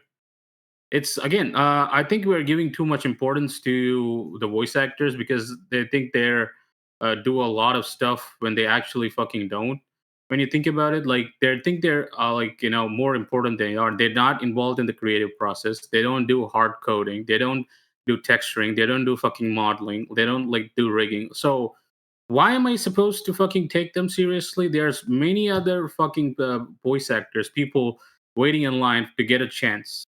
It's more easier, much more cheaper to go with them, right? Then go with someone like it's like that voice actress for the new Lara Croft, Alex with Reagan. Like, I forgot her name, right? Like, she's just like fucking talking shit, like constantly running her mouth. I'm like, why, dude? If I click on a developer video, right? A developer deep dive, whatever. Like, you see these videos in YouTube from these studios. I do not want to see the voice actor talking about stuff they don't understand. You're not, again, you didn't create shit. You're doing a job. Your job ends with they also talk about, oh, voice actors should like receive royalties and such. Devs don't receive royalties.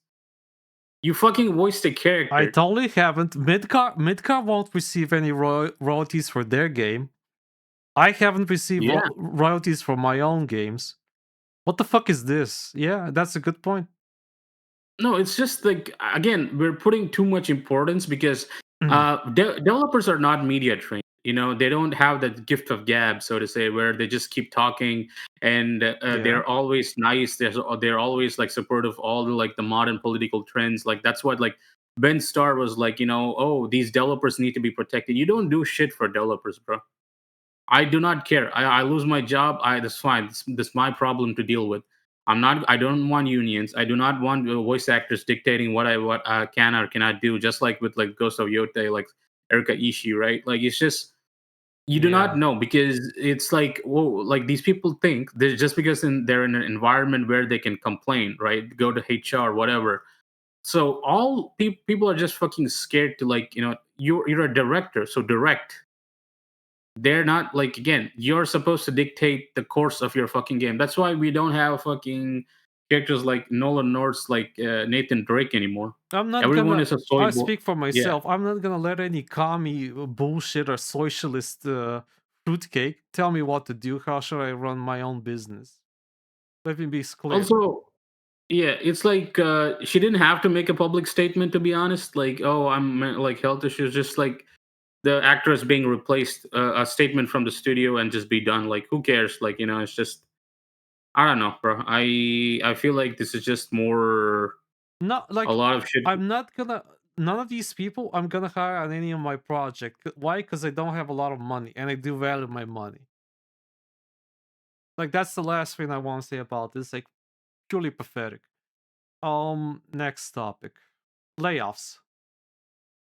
Yeah. So Ubisoft Black Flag, the game released, and immediately after it released, Ubisoft Barcelona got shit canned, closed off, and a month after that, Lightspeed Studios LA lays off staff as it shifts Last Sentinel's creative direction. So more layoffs. Like I don't even know what to say about this. Like the usual suspects, Ubisoft, NetEase, laying people off. What do you have to say about this, dog?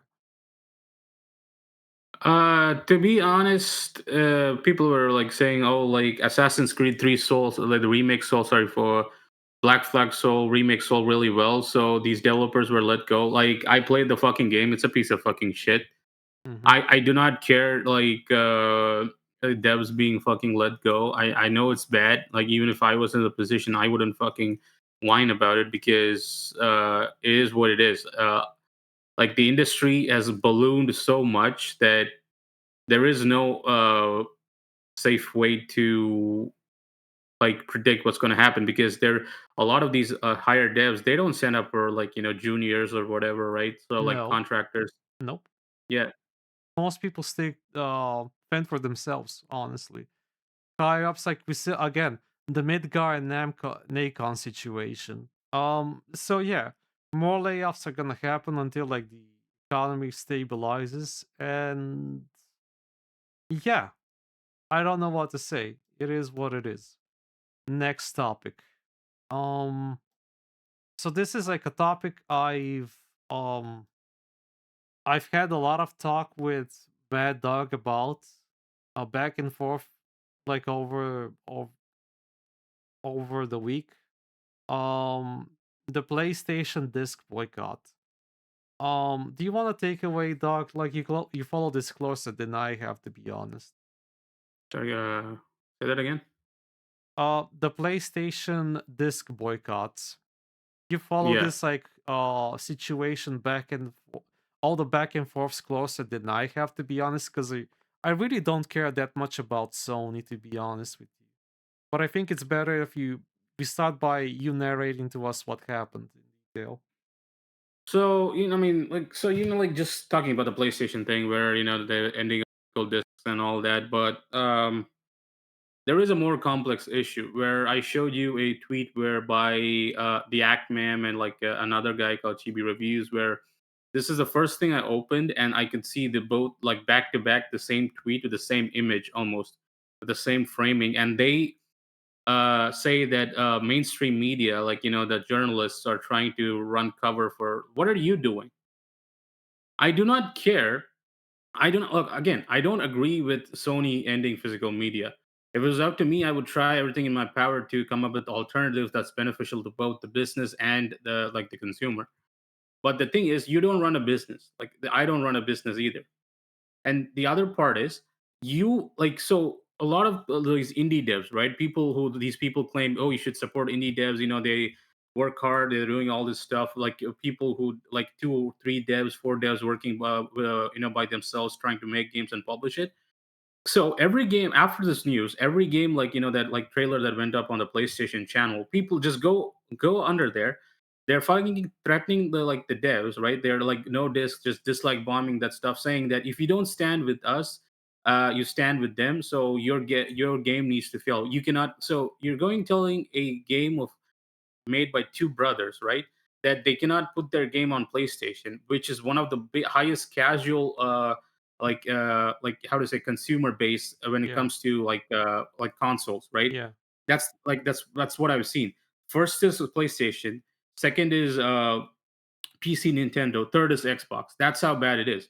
So you're telling what is it? It's like that Amazon worker, right, who burned down that warehouse because he wasn't getting quote unquote getting paid more, where a lot of his colleagues came out and said like, no, we were getting paid really well, and we were actually having a like it was the work was like doable.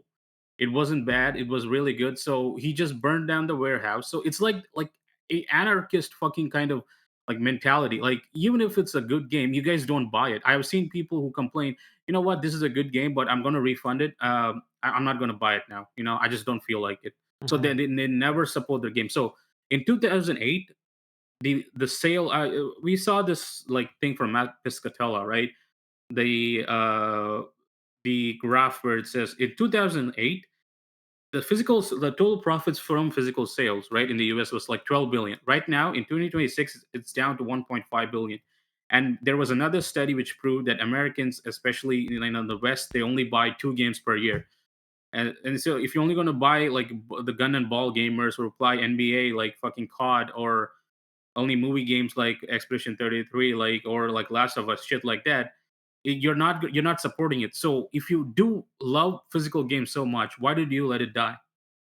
I cannot fucking scream at a corporation because you guys don't seem to understand it. You guys don't want to like actually put your Money where your mouth money where is. your mouth is.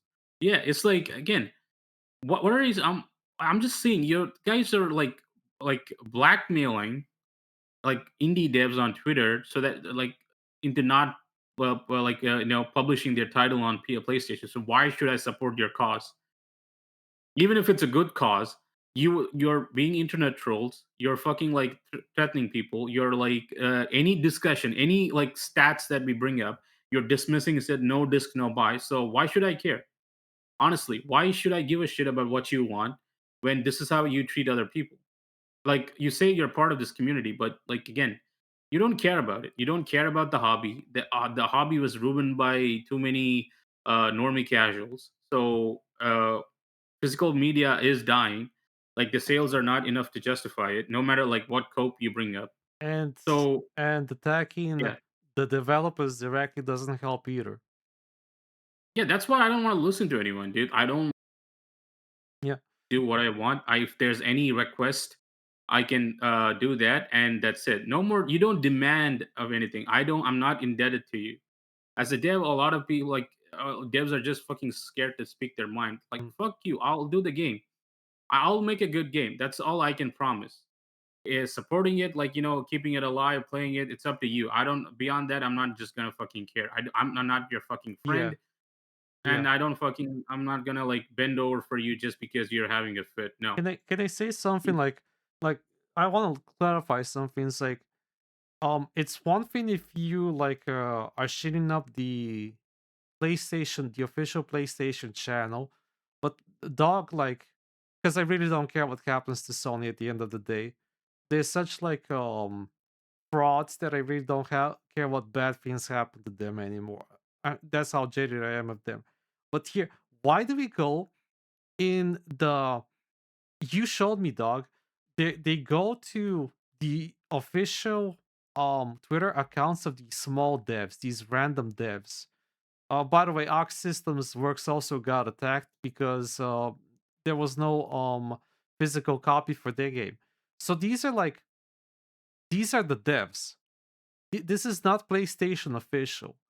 Why are you after them? And like I've seen the tweets, like people are saying, if you're not with me, then you're against me. You know who fucking says this kind of dumb shit? Fucking communists. You're all Reds, and you know it. You're Speaking of all our Reds. system, You're all no, hold on. You're all Reds. You're not all anarchists. You're all fake as fuck. You have no business in the civilized world. You belong in a jungle. Am I clear? the No, like you'll respect people's autonomy, or you're going to the zoo as fucking animal property. Um, the other thing is like the Cardano study. Listen, I do not like Matt Piscatella personally at all. I do not have any emotional attachment to Circana. The ones who are emotional, though, are you people who cannot understand math, who cannot understand logic, who cannot understand that there's an objective reality. This, you, like, I saw people that complain that the study is bullshit because it's written by a guy that's in the blue sky. I have yet to see a single argument that debunks this study. yeah. People just hand wave. I'm so tired of people. I've here as personally, like, again, from all the research at like Sandfall, whatever. I'm so done with people hand waving facts away. I do not care about your feelings. The universe does not care about your feelings. You're gonna have to contend with it.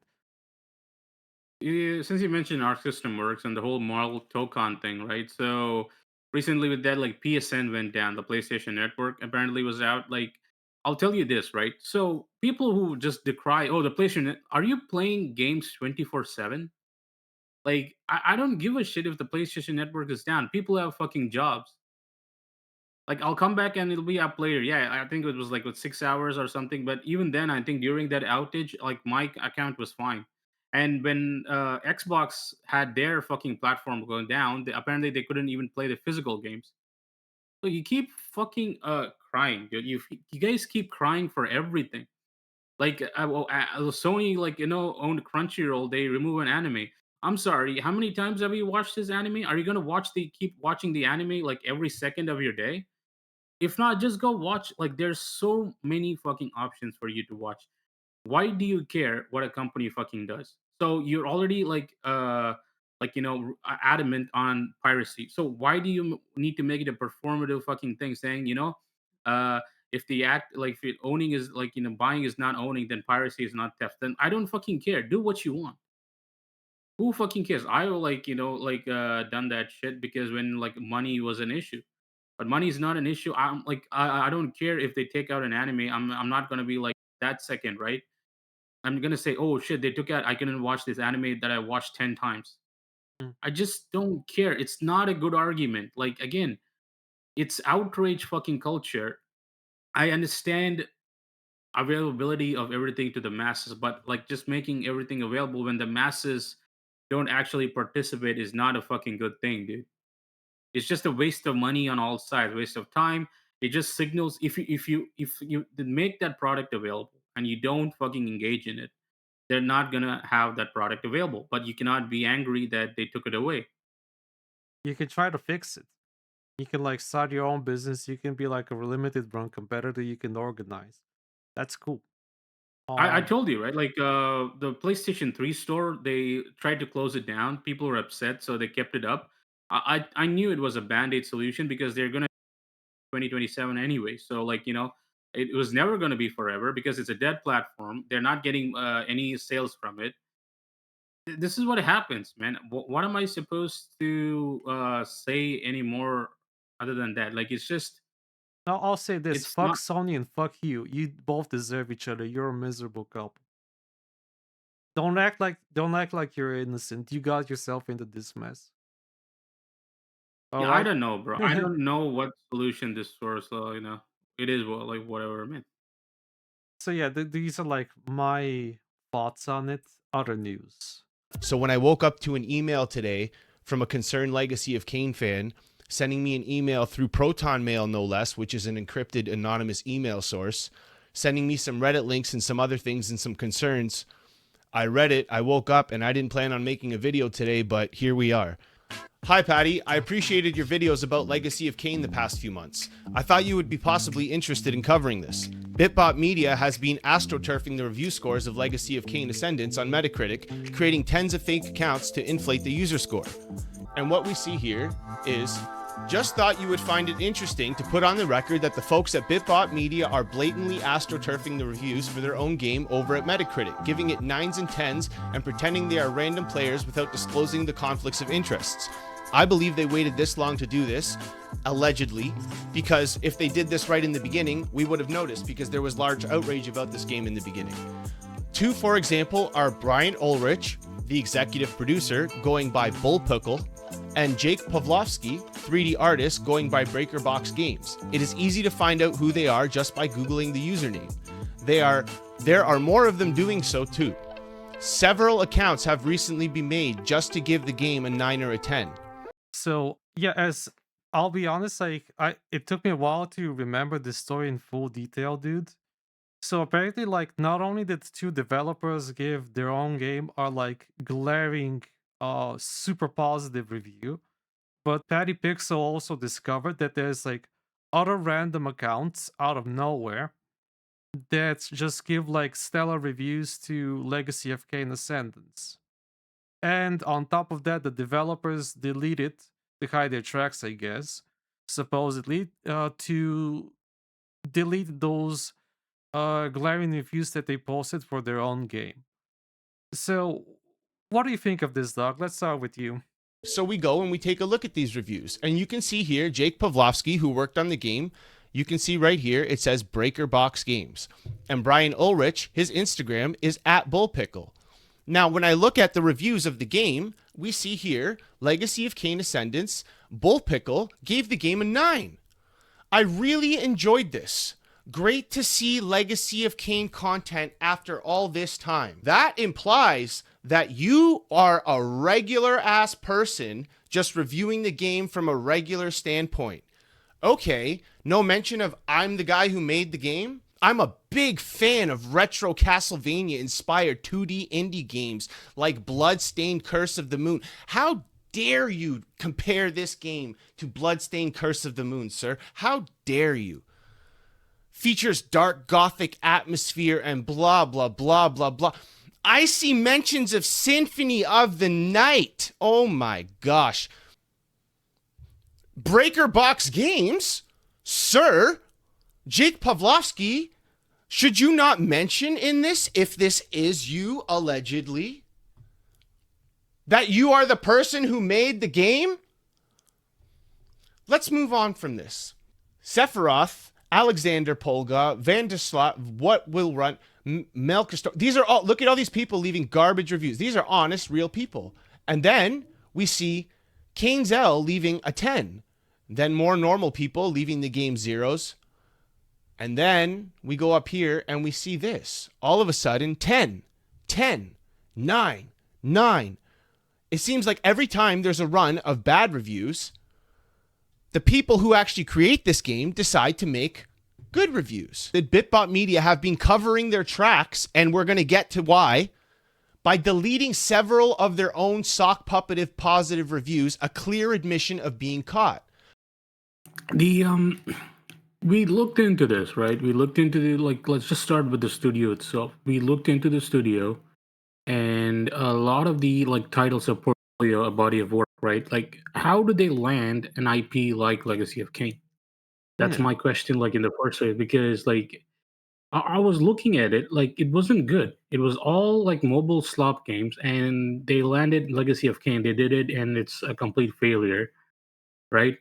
And now they have Thief. It shouldn't have gotten to a point where let's leave the dishonest practice of leaving your own reviews aside.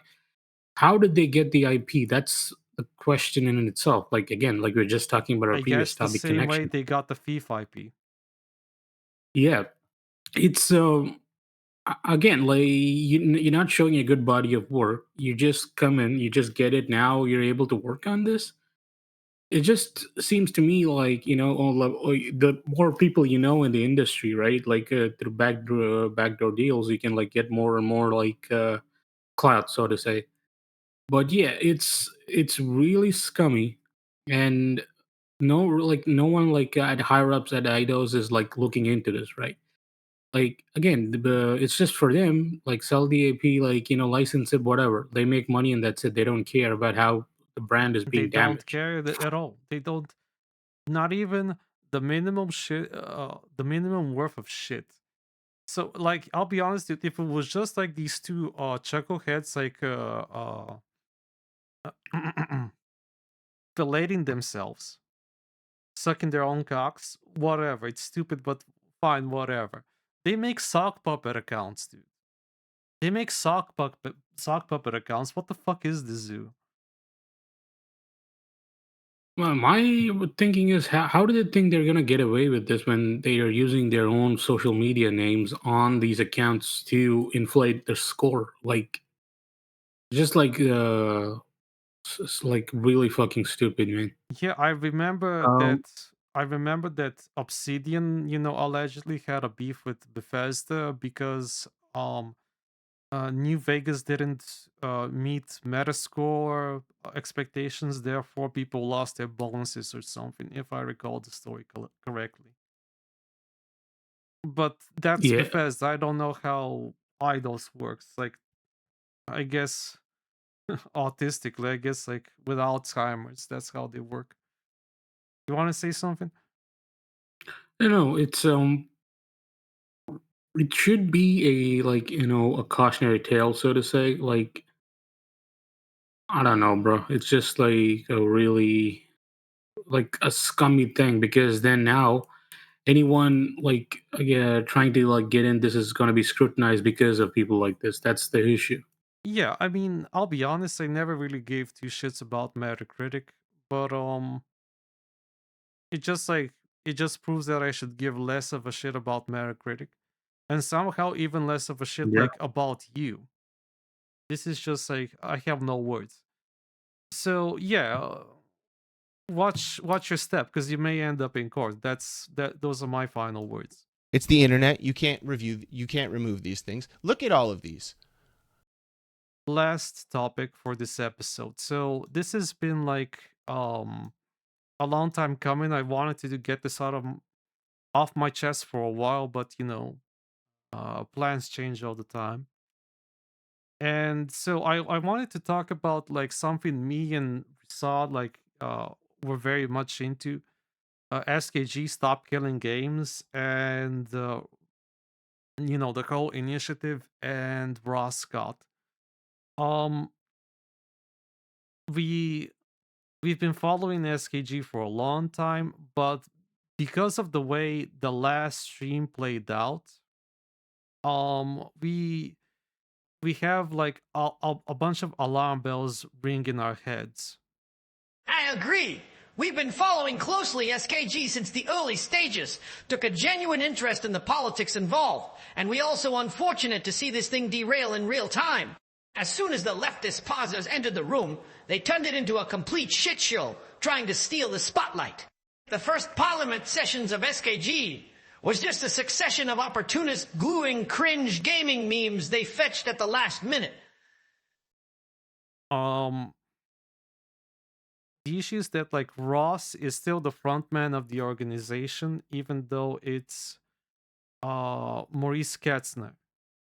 So when Maurice took charge of the initiative, like proper like day-to-day operations and so on, because after all he lives in Europe, Ross doesn't. He's all the way in America.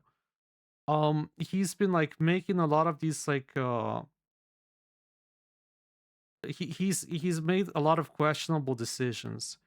He invites too many like slacktivists that like have nothing to do with the initiative. like the Pirate Party or ecologists or like I don't know what the hell else.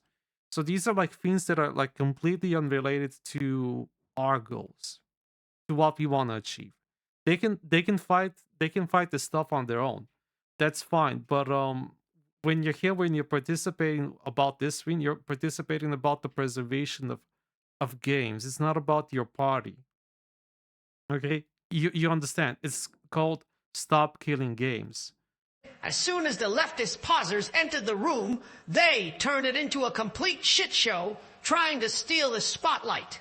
The first parliament sessions of SKG was just a succession of opportunists gluing cringe gaming memes they fetched at the last minute.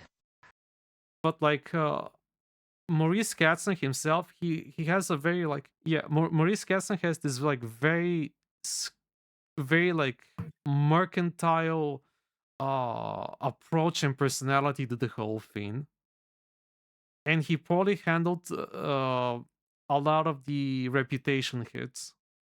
So like there has been like a big kerfuffle, a big divide because of what happened with SKG and Commissioner Michael Grant, the commissioner in charge of consumer protection laws in the basically Ross Scott was like stunned and dumbfounded that the commission just like blew him off essentially, and McGaff would just fly all the way to California, all the way to California from Ireland, I think it was. I, you know, just to like wine and dine with Ubisoft. And they never like he just like has a vacation. They never go to talk to him or pressure him, supposedly, depending on who you ask. Like I hear like different versions of the story based on who you're asking. It's like we did send to Commissioner McGrath, but they never responded to us. Oh, we didn't. I hear this like from Ross. We didn't talk to Commission because we don't actually need to talk to Commission. We can bypass them through EU law, supposedly. That's not quite true. I'm sorry. So like I hear like that's like an alarm bell. Why do I keep hearing like different things? Why aren't you like talking to the one guy that has to draft your law? Like I just want to say this. I still want the initiative to succeed. I still admire like Ross Scott. But I'm not gonna be gentle. I'm not gonna play kiss ass, and I'm not going to shy away from asking the tough questions. You want to say something, Doug? Yeah, I told you about this movement, like my stance on this movement from the start, where I do support the initiative, right? Like, but I don't want this to like succeed in the sense that because they're not being really entirely honest with how they're presenting themselves, and in this, like, you want to save games, just focus on that. They're not, like you said, Maurice Kastner, right? Like, go on Twitter, like he tried to like whole hijack this PlayStation killing physical games thing and moral about like a lot of stuff, right? The thing, like the whole point is, you cannot just blatantly just go for this is the thing I want and you have to do it. No, there's a lot more issues, right, behind the scenes where they never even brought up the single player games. That was, it was like, you guys are not doing this for single player games where like a lot of titles are in limbo, like licensing issues just lost, source codes, like everything, like there's a lot of technical stuff going on in the background. You don't do it for that. You straight go to multiplayer games. I was like, how are you gonna, like, talk about the DLCs and stuff like that, the money issues, like microtransactions and stuff? So some of these games, like, no, we're not worried about that. Like I told you, like in start, I'm 100% again can get behind something like this, but it needs to be one guy. If it's Scott Ross, it's Scott Ross. Like, no, I don't care about this Katzner guy because he just seems like you said, he just hitches himself to bandwagons and like tries to like go off their coattails, and it doesn't work out. And that's what he's doing now. Like the movement seems to be dead in the water, and that's why he's going after other like prominent movements on Twitter, trying to gain traction, so to say. Like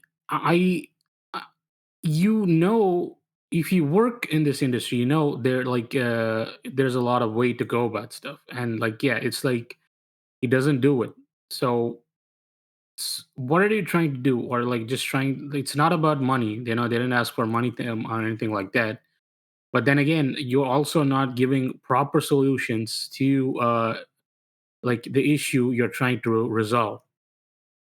So like here we kind of like different perspectives on the minutia of things. The thing is, like, it's way easier to preserve single player games than it is to preserve multiplayer games because centralized servers exist. You could go to the usual suspects to play old old games on old consoles. For multiplayer games it's harder because at a certain point in time companies decided to shift from locally hosted servers to centralized servers. The thing is, like, if I was Scott, dude, I would have handed over the initiative to someone else because it's impossible to get the law through the US because of how copyright law is structured in the US. In EU it's different. The law is set up differently, and you could like there is like a tangible way to like make a plea to the government, to the EU. So here, if I was in Ross's position, I would have handed over duties to someone else because it is brutal, like talking to people across the globe. The thing is, like, we should have gate kept better. Maurice's leadership deserves, in all accounts, to be questioned. He just invites random people that don't understand what the initiative is about. They just come over here to promote themselves as if this is like some kind of like networking thing, tit for tat and so forth. It's fucking stupid. It just means that like we're tripping over each other's wires. Yeah, it's again. I kind of also really like got annoyed when, if you remember, like when Josh Strife Hayes hopped on. I was like, what is he doing? Like, what is he gonna do? Like, again, nothing happened from He's that. worthless. The thing is, like, he's worthless, but he also doesn't do damage. Here, let Prasad explain to you like the details of how the EU works, because I think it's very important for the discussion. There's so much to unpack that I don't even know where to begin with. I think it may even be a good idea to remind people how the EU works at this point. We'll skip all the administration crap and focus on the legislative power. Here's how it works. Here are the institutions. Let's list them quick. First, 2 councils. One for the nation's presidents and another for their ministers. Then the Commission, they're the one who write the laws. Its members are chosen by the European Council and only validated by the Parliament. And so last but also least, the Parliament. Each country gets an arbitrary number of seats, and members are elected through a proportional voting. Its power is very weak. They only negotiate while the other institutions decide. But look back at the voting. Proportional voting means that each political party running the election in each country must assemble a list of candidates the size of the seat count, as if they could win them all, and within equal numbers of alternating men and women. That's quite the bloat, isn't it? This was quite the mouthful, but I want you to keep 3 things in mind. First, the Commission is the only real legislator. Dealing with them is the top priority when you want a new law. Second, the Parliament doesn't write laws. I know, I repeat myself. But it's to insist on the passive nature of a Parliament member. And finally, proportional voting produces bottom-of-the-barrel politicians. Since the Parliament has very little power and the candidate list must be bloated, the result of the election is always a career figurehead and a lot of opportunist nobodies. Let me just end this part with a rhetorical question. As one of the nobodies determined to keep your position past the next election, How would you suck up to justify your presence? And now we come back to the last news. On June the 13th, Ross made an update video about SKG. And here's what he had to say. You can understand why we think it could be that article from almost a year ago was right all along. And all we'll see is a non-binding communication and nothing changes. But I said earlier, the commission's decision doesn't really matter.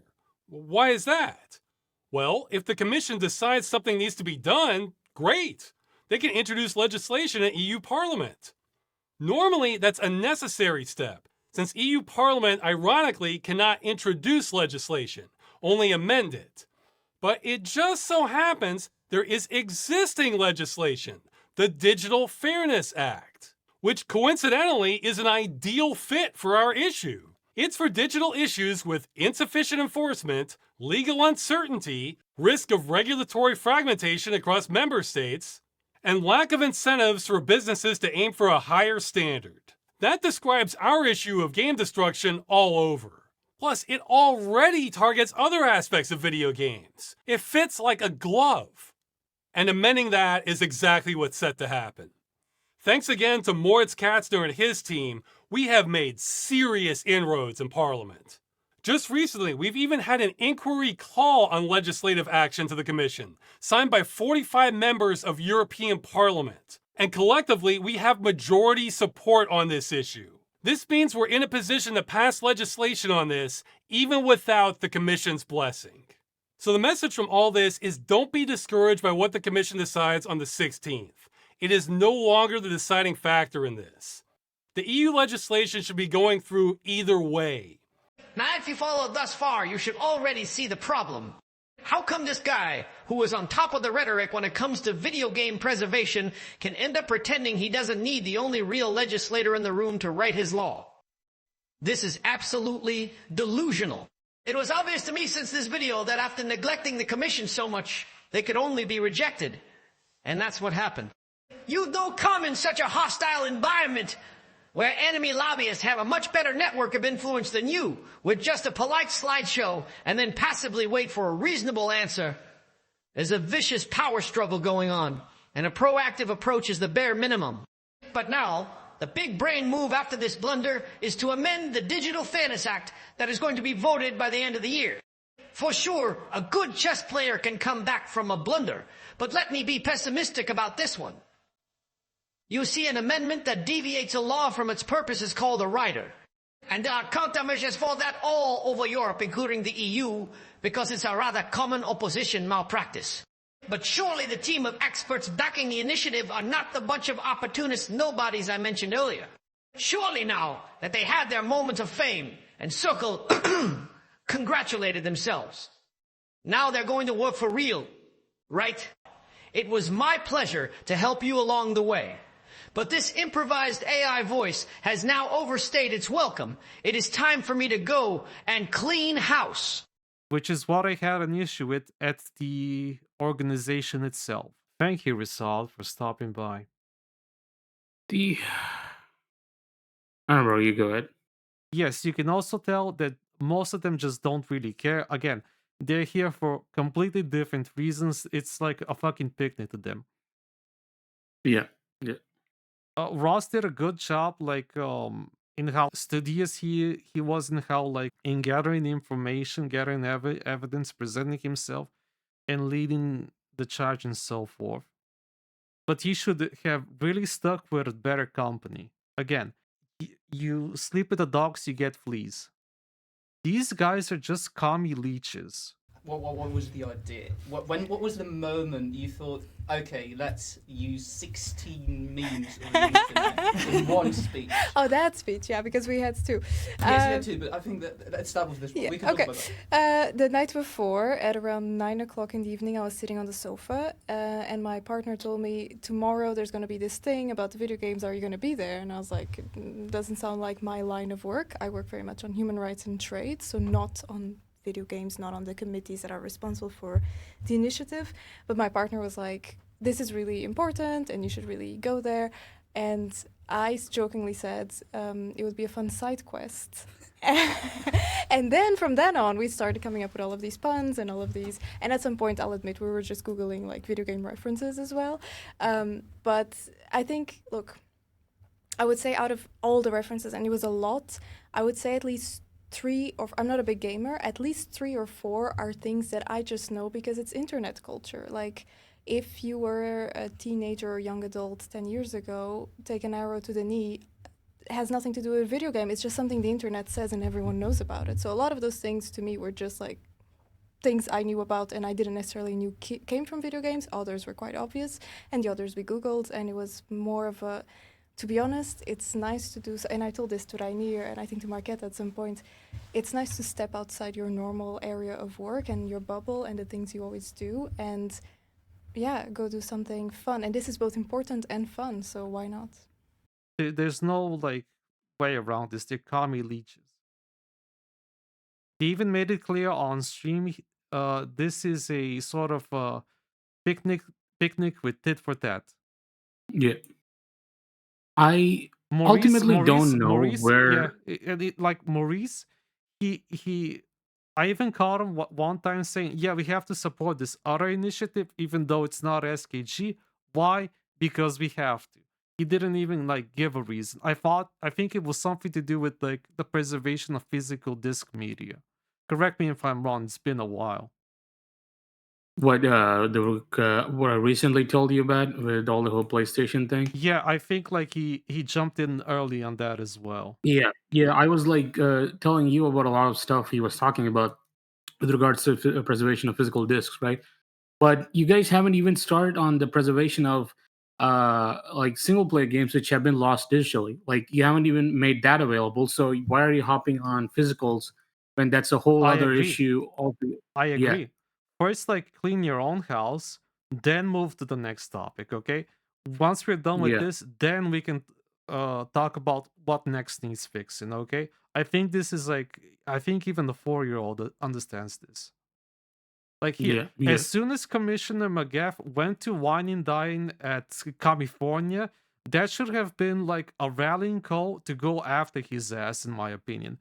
It's clearly like corrupt behavior. It warrants investigation, just like the Sandfall situation with the grants that their buddies gave them. I mean, you're really not in it if you're not here to win it, guys. Just saying. I don't want to hear like this moping and whining and surrendering by these fools, like just sitting there and raising their hands and saying, "Oh, we can't do nothing.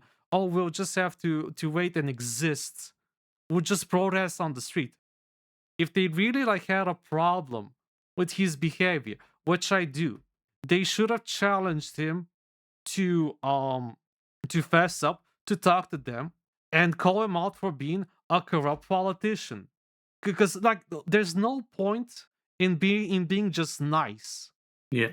He's the major roadblock because he's the only one that can draft the law. Yeah. We've even talked to like Ross with this. Like I actually had to go to Twitch to make an account to talk to him about this on behalf of me and Risad. And the idea we got was that he doesn't need commission. Why does he not need commission? Because if he gets the majority of the vote from parliament, which is like 2/3, by the way, no less than 2/3, then you can just bypass commission. But these here, that's like it's over 200 people. How do you know that they're gonna align with you when it really counts? They haven't like they just like give you like praise and like clap like CEOs. That's not like a ballot at the ballot box. You understand? I don't know. What do you think, dog? So I understand like the movement was political from the start because I also tell you that my problem with involving lawmakers is that they do not care about your hobby. They don't care about your movement, whatever, right? So like again, like they completely sidelined you. They took over your initiative, and now they're doing their own thing, and without proper research, proper like coordinated like rules for this like initiative. Like they're just drafting laws now in California too. If you saw that, Yeah. like see, like that's where a lot of issues come from. You cannot. The government is not on your side, bro. So Yeah, I going to mean, them, yeah, yeah. yeah, it's like really risky, and it just backfired. Like from what I can see, just like completely fucking backfired. Yeah, I mean, here I agree with you mostly. The thing is, like, there's like a libertarian argument in there that like it's not a good idea to involve the government in anything. Now, I understand that I don't like the government, but I will say this: um, they have an obligation to represent us. Here, McGaff, like he represents me because I'm part of the EU technically. Okay, he has to protect me. Money goes out of my savings so that he can protect me. So I'm entitled to this. Here, he's obligated to help me. This is like the only thing I want to push back on. Had it we been like in a how should I call it? What did they like to call it? A night watchman kind of government? Yeah, sure, I can see that reason, but we're not. So might as well like put them to task instead of like just being a lazy fat ass swine that do nothing all day. That's my defense. Yeah, yeah, I could see that. So yeah, in conclusion, the Digital Fairness Act is expected to be drafted by the end of this year, all the way in December. What a bunch of lazy fuckers, right? And there is technically still a chance, but it's looking very slim. And we will see. We will see what happens next, but I'm calling this out. Katzner needs, if he really wants to be a leader, he should start leading and be practical, not just like set up dumbass picnics. Those are my closing thoughts. I haven't not much to say about this, so we'll come back to it, I guess. We will see when the time is right. I think we're Yeah. done. I think these are all the Yeah. topics. So before we leave, I just want to thank my co-host Mad Dog once again for joining me on this crazy adventure, and for our new co-host Prasad for the invaluable information. I hope that you all enjoyed this episode and that you all learned something from it. If you want, please check out the other videos on the channel. It's mostly a fresh new channel at this point. Have fun. See you around.